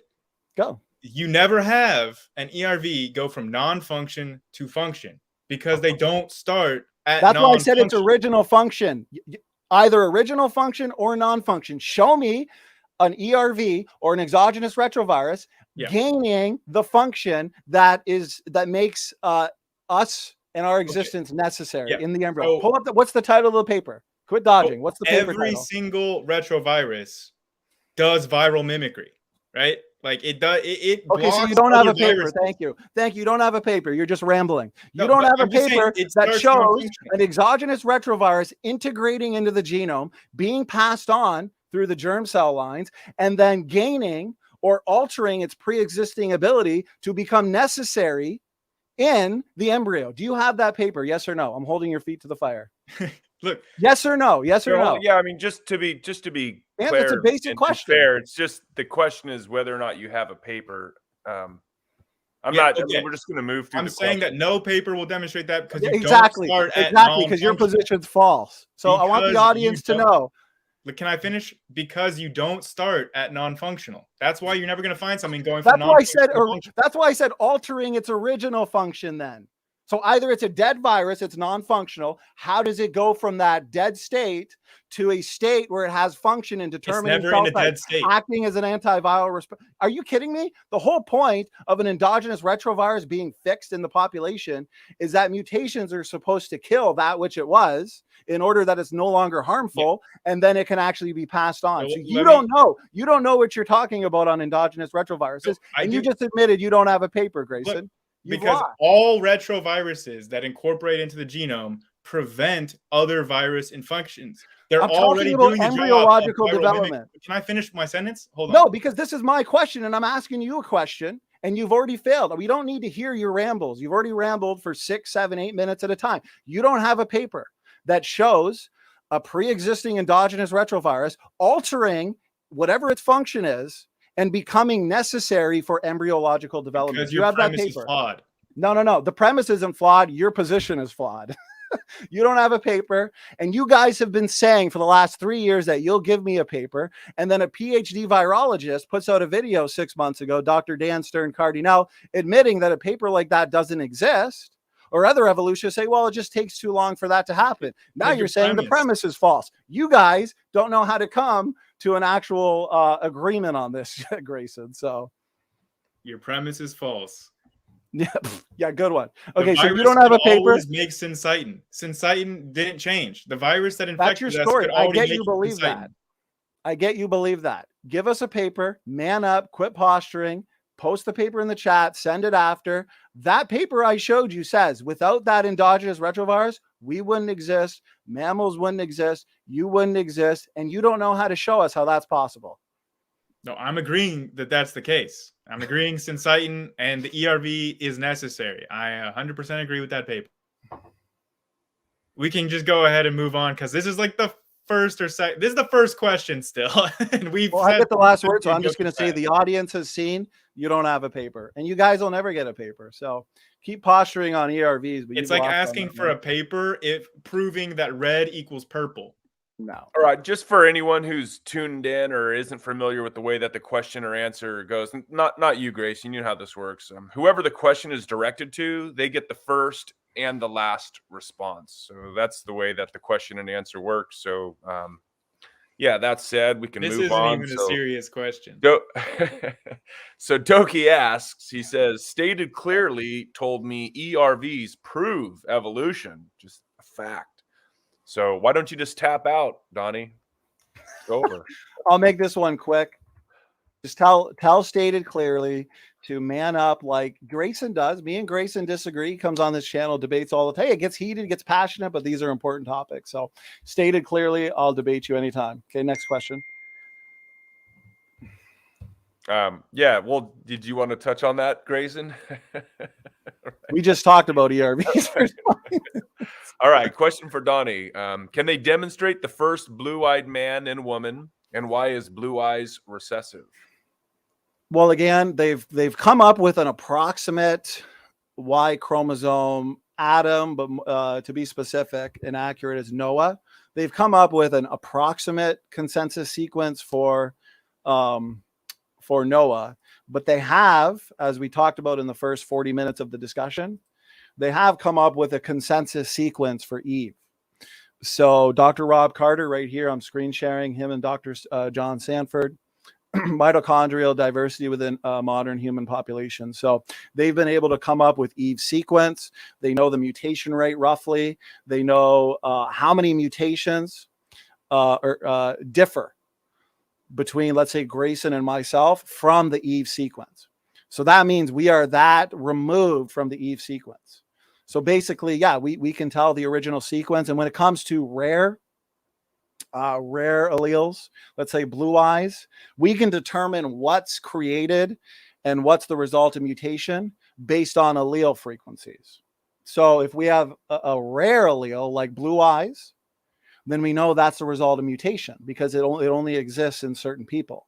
If it's common, everybody has it for the most part, non-disease causing, and it's functional, that means it's created. So we can go about through linkage blocks as well. There are still massive linkage blocks that exist within the human genome that have never experienced recombination or gene conversion. And so we can go about, as we are doing, essentially manifesting the original sequences of our first parents. So I don't know if can they determine the first blue-eyed man and woman? So that would be the result of a mutation. So sometime after Babel, when people groups isolated themselves and began accumulating their own mutations, I'm sure there's a way we can figure that out. I wouldn't be surprised. I don't think it's a pre-existing allele that was created. I think it's the result of mutation. And so, because it's isolated. Okay, go ahead. I think we already touched on most of this stuff in the debate. So, I mean, people can Google it. We have an idea of where blue eyes arose in the Central Asian steppe like 20,000 years ago or something. So you can go Google it. I don't think that it's really worth repeating here. We could just go to the next question. All right, next question. 99% of mutations are lost, and there have been enough. Has there been? Hold on, I'm getting ahead of myself. If 99% of mutations are lost, have there been enough generations to account for the differences between humans and other apes? Yes. Is that Grayson specific? If 99% of mutations are lost, have there been enough generations to account for all the differences between humans and other apes? So, there is a problem called the waiting time problem. And although a lot of evolutionists, they're going to posture and they're going to say that it's been solved, but the fact is it hasn't been solved. And it's a paper that's been published by Dr. John Sanford, again, in a secular journal. And it's been read by 10,000 scientists at least. And it's rock solid. And your evolutionists are really struggling to explain how so many beneficial mutations can become fixated in just 7 million years. It also applies to the Y chromosome, because there's these massive differences that the evolutionists have to explain in just roughly 7 million years, how you can go from Y chromosomes that are, 35% different. But even if you were to go with the 99% number, okay, you would have, I think it's 10 million differences. It depends what you're looking. If you're just looking at SNPs, single nucleotide polymorphisms, then, you can get from that 97 to 99% similarity between humans and chimpanzees. But if you were to start looking at the whole chunks of DNA that are not found in either species, and then include the single letter differences, okay, then you're looking at less than that. But either way, even if it's 97 to 99% similar, Dr. Sanford published a paper, Waiting Time Problem, that it's difficult to explain how all of those differences can essentially become fixed, become stuck in place. So go ahead. Yeah, I mean, I just say that you can't account for this. Like, Sanford's numbers are wrong. There's not 30 million differences that we have to account for. Yeah, I mean, just look at the math. Haldane's dilemma. Anyone can read about this. Sex, genetic drift, and purifying selection totally answer it. So have you read this paper that, again, PubMed, not a creationist organization? So it's just a hand wave away. This is published in a secular journal, Dr. John Sanford. The way they love to say, oh, Dr. Sanford's never published. Already I've shown you at least 3 just in this debate that have been published in secular literature. The waiting time problem in a model hominin population. The methods, the results. Have you read the response papers to that? No, that's my question to you. Where in the secular literature has this paper been? I'm not talking about Dr. Dan Stern Cardinal YouTube video or some angry evolutionist blogger. Where in the secular journals have we seen a response to this? Scroll down to where the paper is cited. You have response paper. Where's the response paper? Look at who's citing the paper. Google Scholar will tell you, but you can look at the response papers of who's written a response to this. It hasn't been refuted. Well, we can move on to another question, but I'm pretty sure. But you're just hand waving everything away. Biologically realistic numerical simulations revealed that a population.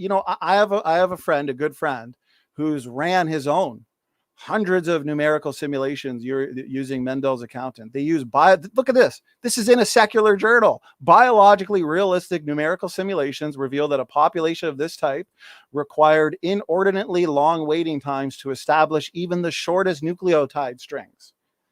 To establish a string of just 2 requires on average 84 million years. Yeah, so in their model, they're assuming a serial, like this mutation has to happen first, then this mutation, then this mutation. But in real life, these things are parallel. You're deriving multiple. Okay, so where's the peer-reviewed paper? Where's the peer-reviewed paper that invokes the same arguments you're using? Grayson, why don't you go publish a response to this instead of just hand waving it away? This is published in a secular journal. Do you see?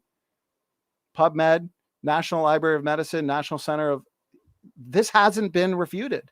There's been a couple angry evolutionist bloggers. Why don't they go publish in a respected journal? Why don't they go publish a response to this? There's been no response. We'll see if there's response papers. I'll Google it after this, and I'll just look at who's citing it. I'll look at the response papers. And they even look to recombination in this paper too. Dr. Dan did a video. Oh, they ignore recombination. I literally took the excerpt from the paper where they talk about recombination. No, it hasn't been addressed. And you need to update yourself on this stuff, Grayson. I want you to read that paper. I also want you to read the paper here titled Mitochondrial Diversity Within Modern Human Populations. These PhD young earth creationists, they are publishing in these peer-reviewed journals, and there's been no sufficient response. So anyways, okay, let's move on here.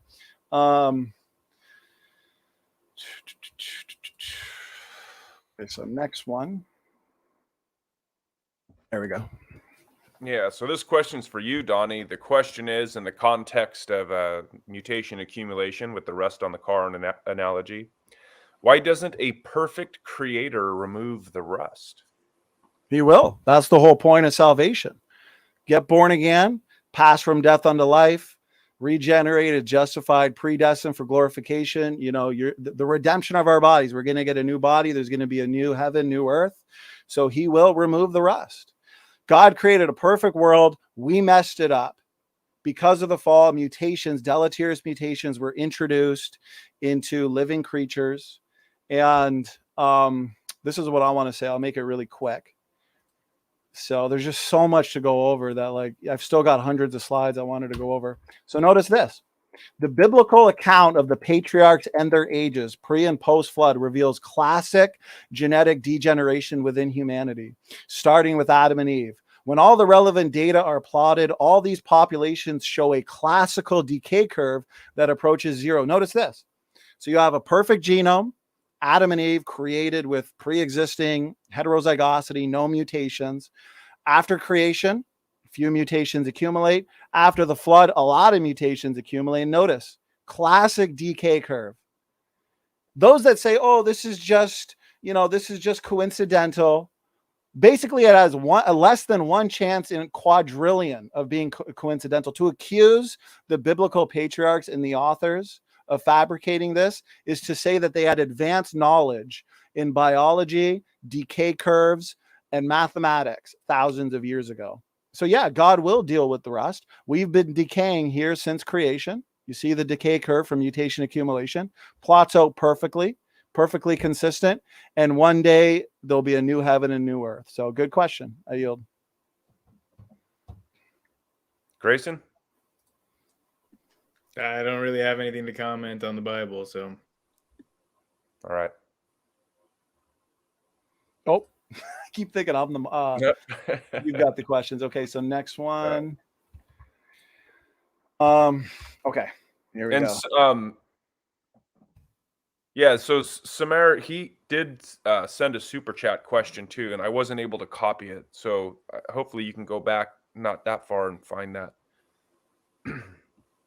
Okay, so the question is, I believe this is for you, Grayson. If DNA and RNA is the code to build life and it cannot survive without special conditions being met outside of the cell, then how did it not disintegrate before it formed? All right, so I guess this is like an abiogenesis kind of question. She's talking about like the origin of DNA and RNA. So it's an open question in science. I wouldn't say that we know the answer for sure. Me personally, I like the amyloid world hypothesis, where before you have DNA and RNA, you have amyloid, which basically forms scaffolds that can be used to create and catalyze the DNA and RNA reactions. And if those things are contained within like a lipid membrane, which lipid bilayers naturally form, I mean, this is just intro to chemistry stuff. That would essentially ensure that it would have a homochiral creation and would not degenerate. So, there are lots of theories in origin of life research that explain these things. Yeah, I mean, it's a question on abiogenesis. We could basically do a whole debate on that. There are multiple hypotheses, and advocates in the world of abiogenesis, they essentially critique each other. They all find what they believe are unsolvable problems, whether it's metabolism first, RNA world. Well, I mean, RNA world, we know that RNA is more unstable than DNA. And what's interesting is in our DNA, every single day, there's at least 1 million DNA breaks. But these are fixed by these DNA repair systems in the cell. Okay, so here's one question I'd ask. And then Grayson gets the last word on this, so maybe he can answer it. So RNA, it's less stable than DNA, right? But DNA requires many amazing DNA repair systems in order to survive over time. With that being the case, how could something like the RNA world be possible, since we have all these chicken and egg problems? I think there's major problems for all of your abiogenesis hypotheses, even if it's metabolism first. Go ahead, Grayson can have the last word. Yeah, well, I don't really support the RNA world hypothesis. So if you're just asking like how did these DNA systems exist before there were DNA repair mechanisms, I would just answer that a lot of them did get degraded. It was a smaller genome than we would have now. It's a less complex organism, doesn't even have a lot of organelles. So it's not really a big leap to say that, a lot of them did get degraded and did die. They're just, you have to have a population that's big enough of these things replicating to where, you have enough that make it through that don't have deleterious mutations. Okay. Thank you.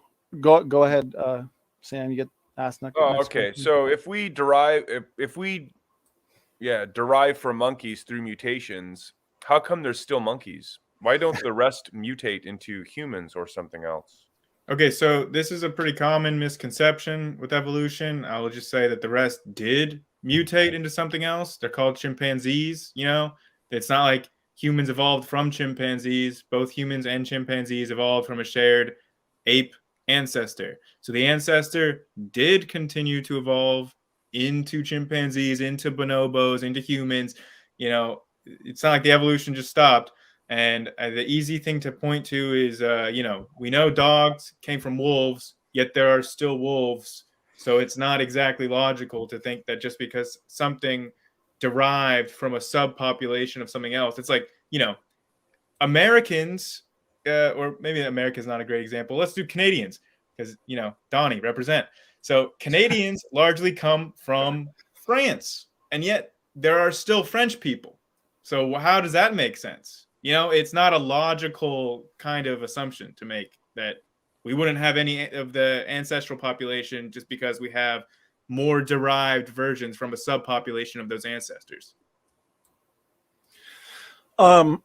Yeah, so if we derive from monkeys through mutations, how come there's still monkeys? Well, in order to not strawman the evolutionary model, they would say that humans and chimpanzees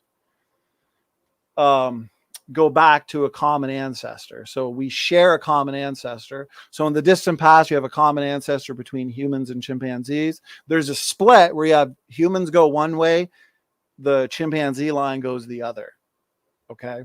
So essentially, according to the evolutionary model, you could have chimpanzees and humans coexisting, kind of like you know, one could say your domestic dogs ultimately came from a wolf type creature, and yet we have wolves living with domestic dogs. So you could coexist with your ancestors. But then he says, why didn't the rest mutate into humans or something? Different environmental pressures, different. It's a totally different split. And so one line's going into one environment, the other one, they're going to experience different mutational effects. You know, I think there's better ways to refute evolution than posing this question. You know, what so apparently saying that common ancestor split, why didn't both lines evolve into humans? You know, different selection pressures, mutational events. So I don't, if we were to steelman the evolutionary model, you know, they have a way to say that chimps and humans could coexist. But Grayson, a question for you. You can have the last word. I don't need it. We both said the same thing. You know, it's all good. We can move on. Okay. Here we go. A couple super chats, it looks like. There you go. Thank you, Samir, for the support. Oh, okay. There it is. So 0.1 DNA difference makes up about 8 billion different humans. Unless you're a 100% sure about mutations, you could be as far from the truth as Mini-Me from Shaq. Okay. I don't really, you know, I mean, I agree, you know, that there's very little genetic differences between, I don't know about Mini-Me, but between myself and Shaq, between myself and Donnie, you know. So, I mean, I agree. So 0.1% DNA makes up 8 billion different humans. So what I would say is real quick, share screen. Here's another topic I'd love to get into with Grayson. Grayson, we had a good cordial debate, got a little heated there on the ERV topic, so I do apologize. I don't want to ruin a good professional debate. So I had a lot of fun discussing these topics with you. And so I think for a third interaction, I'd like to cover just how small a difference could be in terms of the overall function. So I'm trying to find it here, right here. So I've got paper after paper here showing how even in your similar sequences between humans and chimpanzees, we actually have major differences in how those genes are expressed, how those genes are regulated. We have differences in terms of alternative splicing. Notice this. In total, 1,526 exons and exon sets from 1236 genes showed significant splicing differences among primates. More than 60% of these differences represent constitutive to alternative exon transitions, while an additional 25% represent changes in exon inclusion frequency. Epigenetic differences, notice this. Studies show that the epigenetic differences in humans and chimpanzee brain genes are far too great to indicate an evolutionary connection, but rather reflect the creature kind distinctiveness creatures would predict. So basically you have the human chimp ancestor like we're talking about, and then you have a divergence event. You have a split. One line goes this way, the other line goes that way. So you're going to have to say in that time frame, evolutionists are going to have to show us how these epigenetic differences came about, these gene expression differences, the Y chromosomal differences in alternative splicing. So again, the whole point I'm trying to make here is even in very similar sequences or identical sequences, you actually find vast differences in how those sequences or genes are expressed. And I think that's a problem for the evolutionary model. So I yield. Okay, well, I don't think it's a problem. I mean, I would agree with you that the percent difference in genomes is going to be less than the percent difference in epigenomes. That's going to be true comparing myself to you, myself to Shaq, humans to chimpanzees. That's going to be true in every single comparison we make. We're always going to see more of a difference in the epigenome than we're going to see in the genome. So I totally agree with that. I don't think it's unexplainable by evolution, though. So, okay, so next question. Here we go. Okay, swimmers develop broad shoulders and bigger chest cavities. Do you consider this to be a mutation or a dormant, what is that, predisposition, active at need? So genetic, maybe. I wouldn't. I mean, if it is a result of a mutation that causes those phenotypes, there would be. But generally speaking, I would not say that that's the result of a mutation. That's a result of your genes. I naturally have pretty broad shoulders. Some people have slopey shoulders. Some people have a natural swimmer's physique. Some people have a natural sumo wrestler physique. I don't know. These are just variations in genetics. Of course, are you talking about predispositions? This can be impacted by the environment and nurture rather than nature. I mean, it's multifactorial. I wouldn't say that it's a result of them having a mutation just because they have, genotypic and phenotypic variation within a species. I would say, yeah, a lot of the variations, the adaptation we see goes back to just what we kind of talked about for a little bit in the last question, is epigenetics. I mean, we have epigenetics, which has everything to do with adaptability. Okay, so as biological organisms, including humans, as we navigate through different environments, genes within the organisms can be turned on or turned off. So there's the pre-existing ability to adapt, to change, to vary. So it's not the result of, beneficial mutations, an increase in phenotypic complexity, the addition of novel body plans. No, these are adaptations and variations that are the result of the pre-existing ability to adapt and to change. And it's oftentimes dependent upon what's necessary to survive the environment. And what's interesting is epigenetics. Here's the last thing I'll say. Epigenetics result in a change within the activity of the genes. Okay. But it doesn't actually change the sequence itself. And it essentially means just a level of change above or beyond the DNA. And so you can basically just adapt because of the environment. It's like the environment's dictating what your cells, they're tagged with these certain chemicals that can basically turn the gene on, switch it on in light of an environmental condition. And there's so much interesting study right now going on regarding inheritance. Can some of these changes due to epigenetics be inherited? Stress, the things we think about, the things we eat, the environmental toxins that may turn a gene on or off through epigenetic means.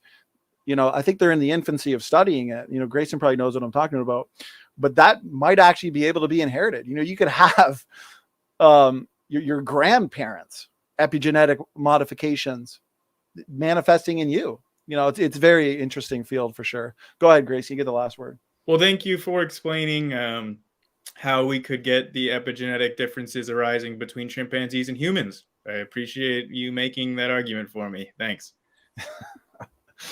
Okay. We'll let you have that one since I was a little aggressive on the ERV question. So this has been fun. Let's move on. All right, pseudonym. He's got a long one here. So redefine living. You read it out. See if I can work through this. Okay, so SFT, considering both hominids and humans share ERVs and similar genome sequences, how are they not related if fixed view is 1 inch, 10 millimeter? Like 1 in 10 million, I think. Oh yeah, that makes sense. Okay, 1 in 10 million coincidence. Rather, that evolutionary process is making sense, and where ERVs are placed due to relations. Okay, so both hominids and humans share ERVs in similar genome sequences. Yeah. If an ERV is involved in the placenta, embryological development, safeguarding the growing baby from pathogens and viruses and things like that, well, you're going to have other creatures with those same functions, and therefore they're going to share them due to common design. How are they not related if fixed view is 1 in 10 million and coincident? So when it comes to fixed, if you have ERVs, including the differences within them, if they're fixed within the entire population, as in they're stuck in place, every single human has them. So let's say there's a certain ERV, every human has it, and every chimpanzee has it, and it's shared. Well, then we would predict as creationists, that's, I've got this whole model laid out in my ERV book. We'd predict that's created. It's stuck in place. Both organisms have it. It's functional in this. Or if we don't know the function, we can predict the function. Okay. But oftentimes you'll have lineage specific ERVs like HERVs, right? Now, if every single human has those, again, created and functional. But you can have, let's say an ERV that managed to, the exogenous retrovirus managed to infect in the right way, get passed on, became endogenous, but it didn't fix. Well, we'd predict that's the result of an actual exogenous retroviral infection that became endogenous because it's not fixed. Not every single human has it. So let's see, rather that evolutionary processes make sense, and where ERVs are placed due to relation. I'm not sure if I totally understand what he's asking. I think it seems like he's asking like how he's saying that, the odds are pretty far out that it would be a coincidence that these ERVs are placed in the same location in it's by design. Yeah, Donnie's position is that the ERVs are functional, so like the question isn't like if the ERVs are functional, then the question is answered. Yeah, how do you explain were they placed there, or was it a coincidence if the one didn't derive from the other, right? If evolution, if it's not explained by evolution, would you explain that? Donnie's stance is that they're created elements of DNA function, so they're created there for a purpose. If they're functional, they have to be there. That's why they're observed in those nested hierarchies. I mean, that's the argument. Right.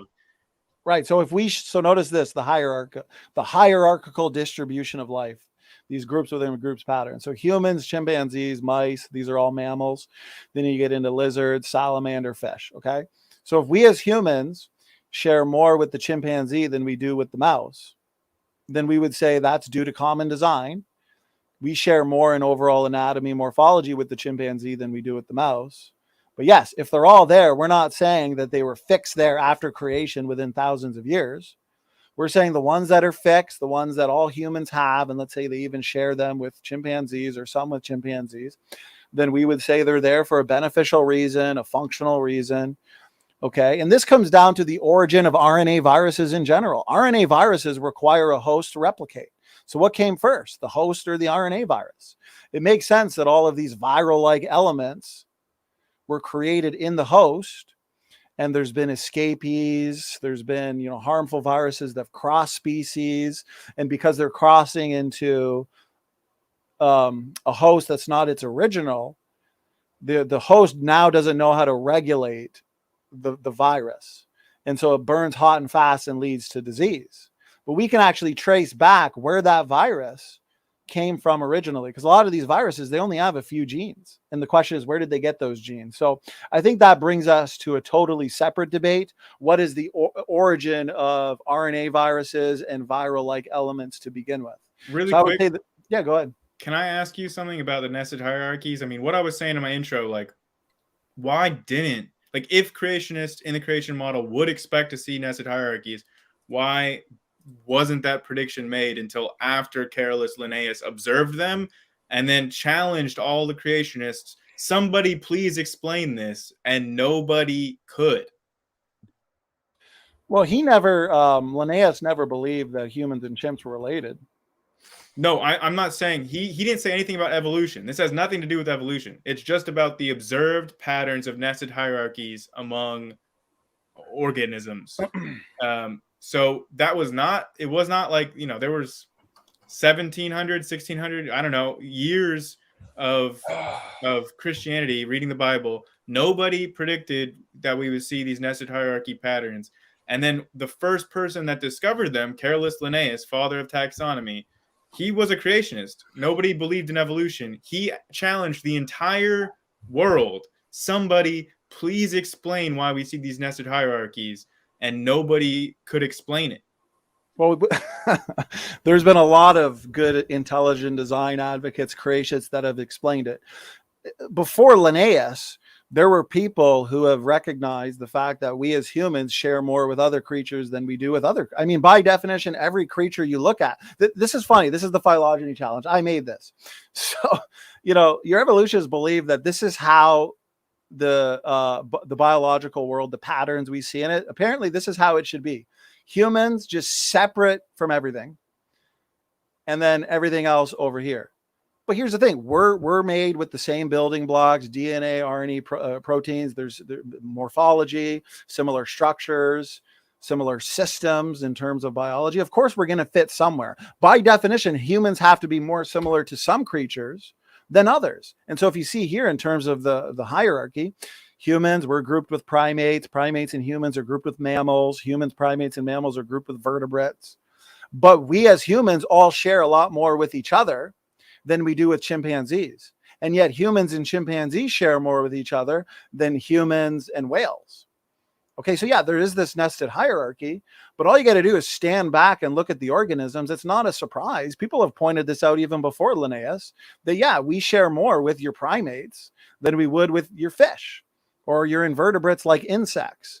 But overall, I believe, and I've pointed this out many times, a good explanation as to why the created order is organized hierarchically is for discovery purposes. Okay, so God has designed the biological world in a way that allows us as humans to study this world, and as a result make some amazing discoveries. Because if creation, the biological world, was not structured this way in this hierarchical pattern, discoveries in biology would not be as easy as it is way. This is an elegant design. This is a way where we can study, we can use mice, for experiments as well, finding cures, just discovering things about the biological world. It's great for discoverability. Go ahead. Yeah, if that's the case, then God would have made it to where we wouldn't have discovered evolution. Like, if evolution is obvious to most geneticists and biologists that look at these things, and if God was making this, like, he could have had a clear signal, something that makes it, if humans had 72 chromosomes instead of just, a fusion, if there was something that evolution could not explain in a human lineage, like saying like, oh, if we have 72 chromosomes, how the heck is evolution going to explain that? It can't. So there would be something, if God is constructing these things for the purpose of, human discovery, if he's thinking that far ahead, he would have had something that obviously disproves evolution to where it was so obvious that, all the scientists would see it. When did Linnaeus live? I want to say the 1700s, but I know it was before Charles Darwin for sure. And when did the modern field of genetics come about? 1950s. So how would Linnaeus have all the genetic data that we have now that shows separate ancestry and universal common ancestry? So if he's begging for people at that time to show him, what separates humans from chimpanzees, and the best evidence for that is DNA function, Y chromosomal. We've already debated this for 3 hours, so I'm not going to go over it again. I am arguing there's many lines of evidence that show that humans and chimps can't be related. Now you disagree, and it's up to the audience to examine our arguments and how we responded to each other. But I would argue that there's plenty of ways for us to tell that humans and chimpanzees aren't related. No way to account for these massive differences. So I guess all of the biologists and geneticists are just too stupid to see. Well, it's not all. I've already showed you a number of papers from marine biologists, geneticists that are publishing in secular journals showing major problems in evolutionary theory and ancestry. Dr. Rob Carter right here. Rob Carter's not trained in these areas, though. Isn't he like a geologist or something? Well, but so apparently he's not trained according to you, but he managed to publish a paper in nucleic acids research on mitochondrial diversity. Is that your is that your position? I mean, what's his degree in? His degree's in marine biology, but he's also a trained geneticist because he's trained, from my understanding, or he's done genetics in his PhD here. Yeah, he works for Stanford. Like I get Stanford and Jeanson. I will give you that they are the only two I can think of out of how many geneticists in the world. But well, Dr. Rob Carter, do you want to keep doing Q&A, or should we move on to just Well, no, I just want to explain. So Dr. Rob Carter, he did gene transplanting in fish for his dissertation. So he does have a lot of training in genetics. He knows his stuff. He's done a lot of work in terms of mitochondrial DNA. He's come up with the consensus sequence of Eve, showing the low variation, the fast mutation rate. So, it's just, and here's the thing. So not all biologists and geneticists are evolutionists, but if you actually were to just do a consensus of just people who believe whales and pine trees are related versus not related, there's more people that would reject evolution in the world. So I don't know why consensus is an argument. I don't. Right. A consensus among experts is. Experts. Okay. Well, again, I've already shown you a handful of experts that disagree, and I've shown you that the consensus does not agree with them. Okay. All right. Let's do one more question because we've done a long Q&A. We're going on 3.5 hours, so it's been a good debate. Okay. Go ahead, Sam. We can make this the last question if you want, brother. Okay, so does science support a first man and woman that everyone came from? Or do they have multiple Adam and Eves popping up on different continents? Whoa, weird questions. The answer to the first one is no. The answer to the second one is also no. There were not just multiple first men and women popping up on different continents. That doesn't make any sense. So science does not support a first man and a woman that everyone came from. Like Y chromosome, Adam and mitochondrial Eve are not that. They're not the first man and woman according to the science, right? They change just about every generation. Is a different individual who is the Y chromosome Adam and the mitochondrial Eve. They're not constant. In a few generations, it'll be a different people, like a different two individuals that mathematically fit that description. I would just say that a common metaphor for this that is often used is language evolution. Like the evolution of French from Latin, there was no single original French speaker, right? You never have a non-French speaker give birth to a French speaker. That's not how languages change. It's the same with evolution, right? It's not all of a sudden you have the first man and woman born from monkeys. Like that's patently ridiculous. Okay, let me respond. So redefine living sitting back. He's like, oh, here we go, another 45 minutes. Well, we literally debated this for the first 45 minutes of the debate. So in a nutshell, firstly, I want to correct myself. So I just double checked on creation.com. Corals, genes, and creation. So Dr. Rob Carter, his dissertation, from my understanding, the genetics of corals. Here's his paper that I recommend, Mitochondrial Diversity, that we touched on in the discussion, waiting time problem from Dr. Sanford. So anyways, was there a first man and first woman? The answer is yes, definitely. So that was my opening presentation, and we talked a lot about this in the discussion. So again, we have Y chromosome phylogeny here, mitochondrial DNA. Grayson had a problem with the unrooted nature of it, but again, the unrooted trees give us a natural manifestation or reflection of the data. The data is the same, whether it's rooted or unrooted. We've already got the mitochondrial Eve consensus sequence right here. We already know on average, but we differ from the sequence at about 21 nucleotide sites. So Grayson needs to look into this. And the mutation rate's relatively high in the mitochondrial DNA, between 0.1 and 0.5. But it's a small chromosome. It's only about 16,000 letters. So wait a minute. We have explosive growth from a center point. Okay, we don't exactly know where the ancestor is, the last common ancestor, because again, just take the HVR haplogroup. We have differing size branches. We have people in the same amount of time picking up more mutations than their cousins. That means the mutation rate is variable, but the mutation rate overall is fast. So even with I've got my notes here, his example earlier on Romans, you dig up a dead Roman, get his DNA, have two descendants today, and then compare the differences. Again, you're making assumptions that just aren't real. The mutation rates are variable. We see this reflection on the tree. I've got paper after paper that I've shown that demonstrates the reality of hypermutation and also regions within the genome that are more hypermutable. So yeah, you have low variation here.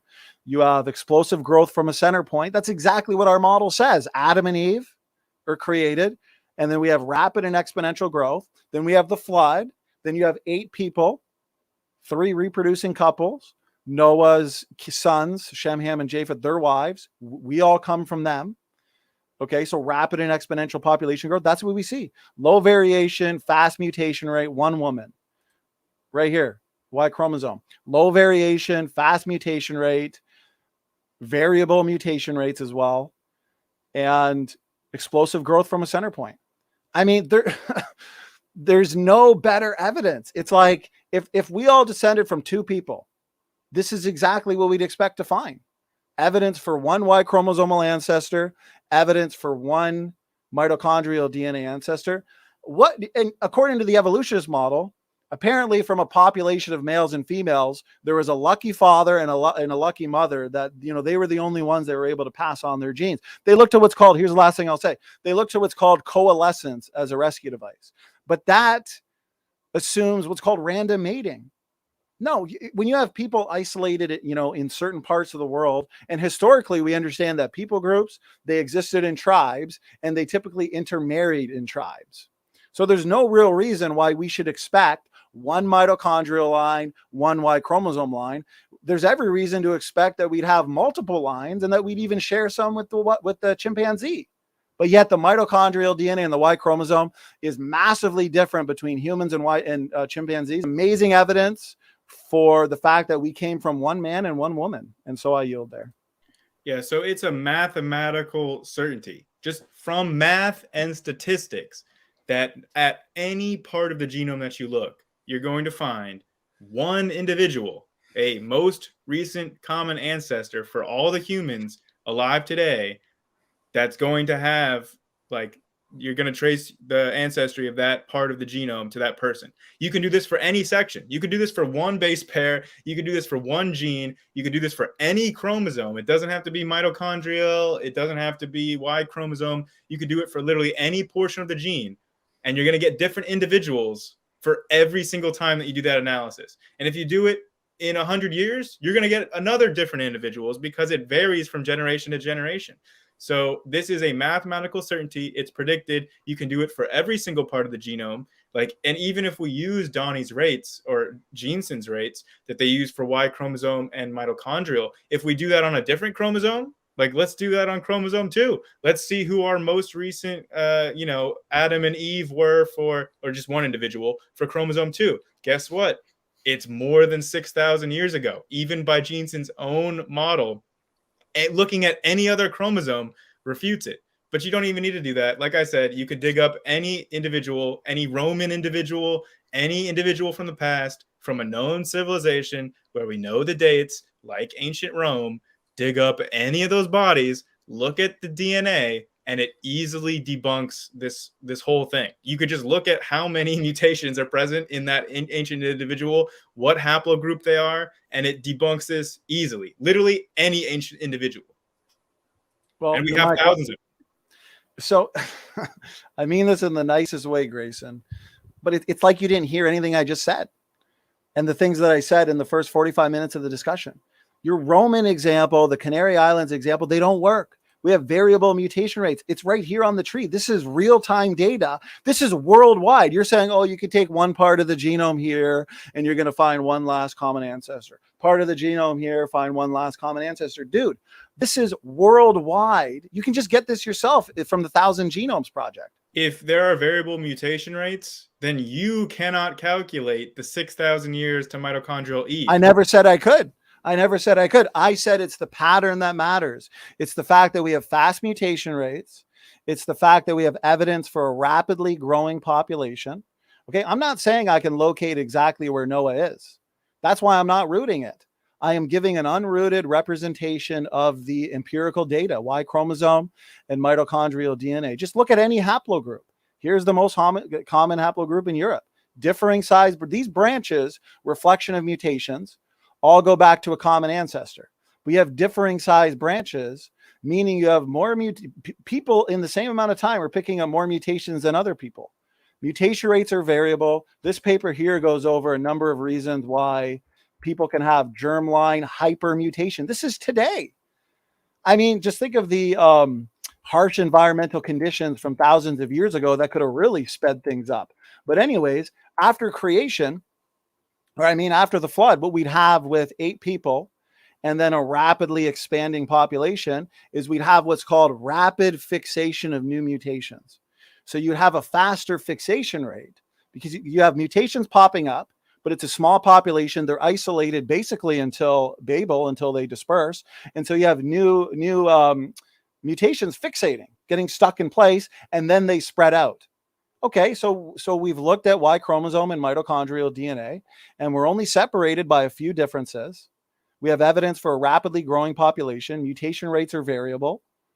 That's it. I mean, this destroys universal ancestry. This destroys the arguments against Adam and Eve. This is exactly what we would expect if there existed a literal Adam and Eve. And your arguments don't work because you're assuming too many things. You're assuming mutation rates aren't variable. Guarantee you're going to use a rooted tree, expecting to know where that root is. So I don't think you're addressing my points. Yeah, go ahead. With the ancient DNA, right? We can calibrate from a Roman guy, and then we can go look at a different ancient person using the substitution rate that we derived from the Roman guy. Which paper? I'm just saying you can do this for any of them. Okay, well, I get I know your claims, your assertions. I don't want this to get heated again. So let me just ask really nicely. You're making a lot of claims, a lot of assertions. Cite the paper. Why have I cited 100 papers in this debate? Where are your papers? I'm not screen sharing. I didn't print any papers.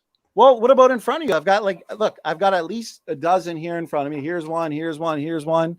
Here, where's the work you put into this? You're making a lot of assertions. You're making a lot of claims. Every single argument I've made over the last 3.5 hours, I have backed up with the scientific literature, and all you're doing is hand waving everything away. This is a very poor representation and defense of universal ancestry. So I think the audience can see that, and I think you can see that deep down inside. Don't make claims. Don't make assertions unless you can back them up. Show me your paper about this Roman example. Where is it? What's the title DNA is available in databases from all the individuals, a lot of individuals are available. We can get their genomes from databases. Have you done it? Have you done it then?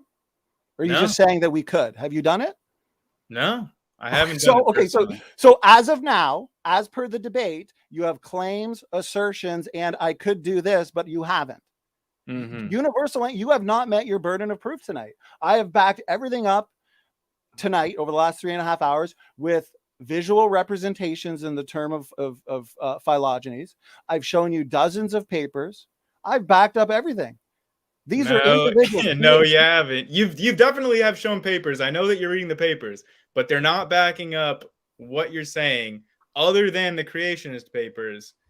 And we can do this ourselves. Papers. We can go to an ancient DNA database. We can look at the individual. Have you done it? Has anybody done it? Genetic entropy, and it debunks the Adam and Eve electricity. Okay, so that which we could do, but you haven't done, debunks genetic entropy. Is that your position? Yeah, anybody can do it. Okay, I think we're gonna wrap it up here. You don't really got much more to offer, so let's hand it over to. Yeah, you guys, that was an awesome debate. I wasn't about to step in there. I've just been enjoying it too much. So I want to thank everyone that stuck it out this whole time. Don't forget to hit that thumbs up. It really helps. Grayson, thanks. I mean, you've been great. You stayed here this whole time. I appreciate it. And yeah, I mean, any quick closing comments from you guys? Somebody in the chat came up with a name, Corn Hub, which I thought was really funny. All right. Okay. Well, Grayson, Sam, thanks so much. Wild debate. We made it through. Moments of passion, but lots of moments where we got to make our points. Grayson got to make your points, got to engage each other. But an hour-long Q&A. Sam, great job moderating. Thanks. And thanks for your patience with my excess water consumption tonight due to the sinus infection I'm fighting. Grayson, thanks for doing this. And to the audience, thank you for tuning in. And hopefully we'll have to do a round 3 sometime. So with that, standing for truth, redefine living, and Grayson are out. God bless you.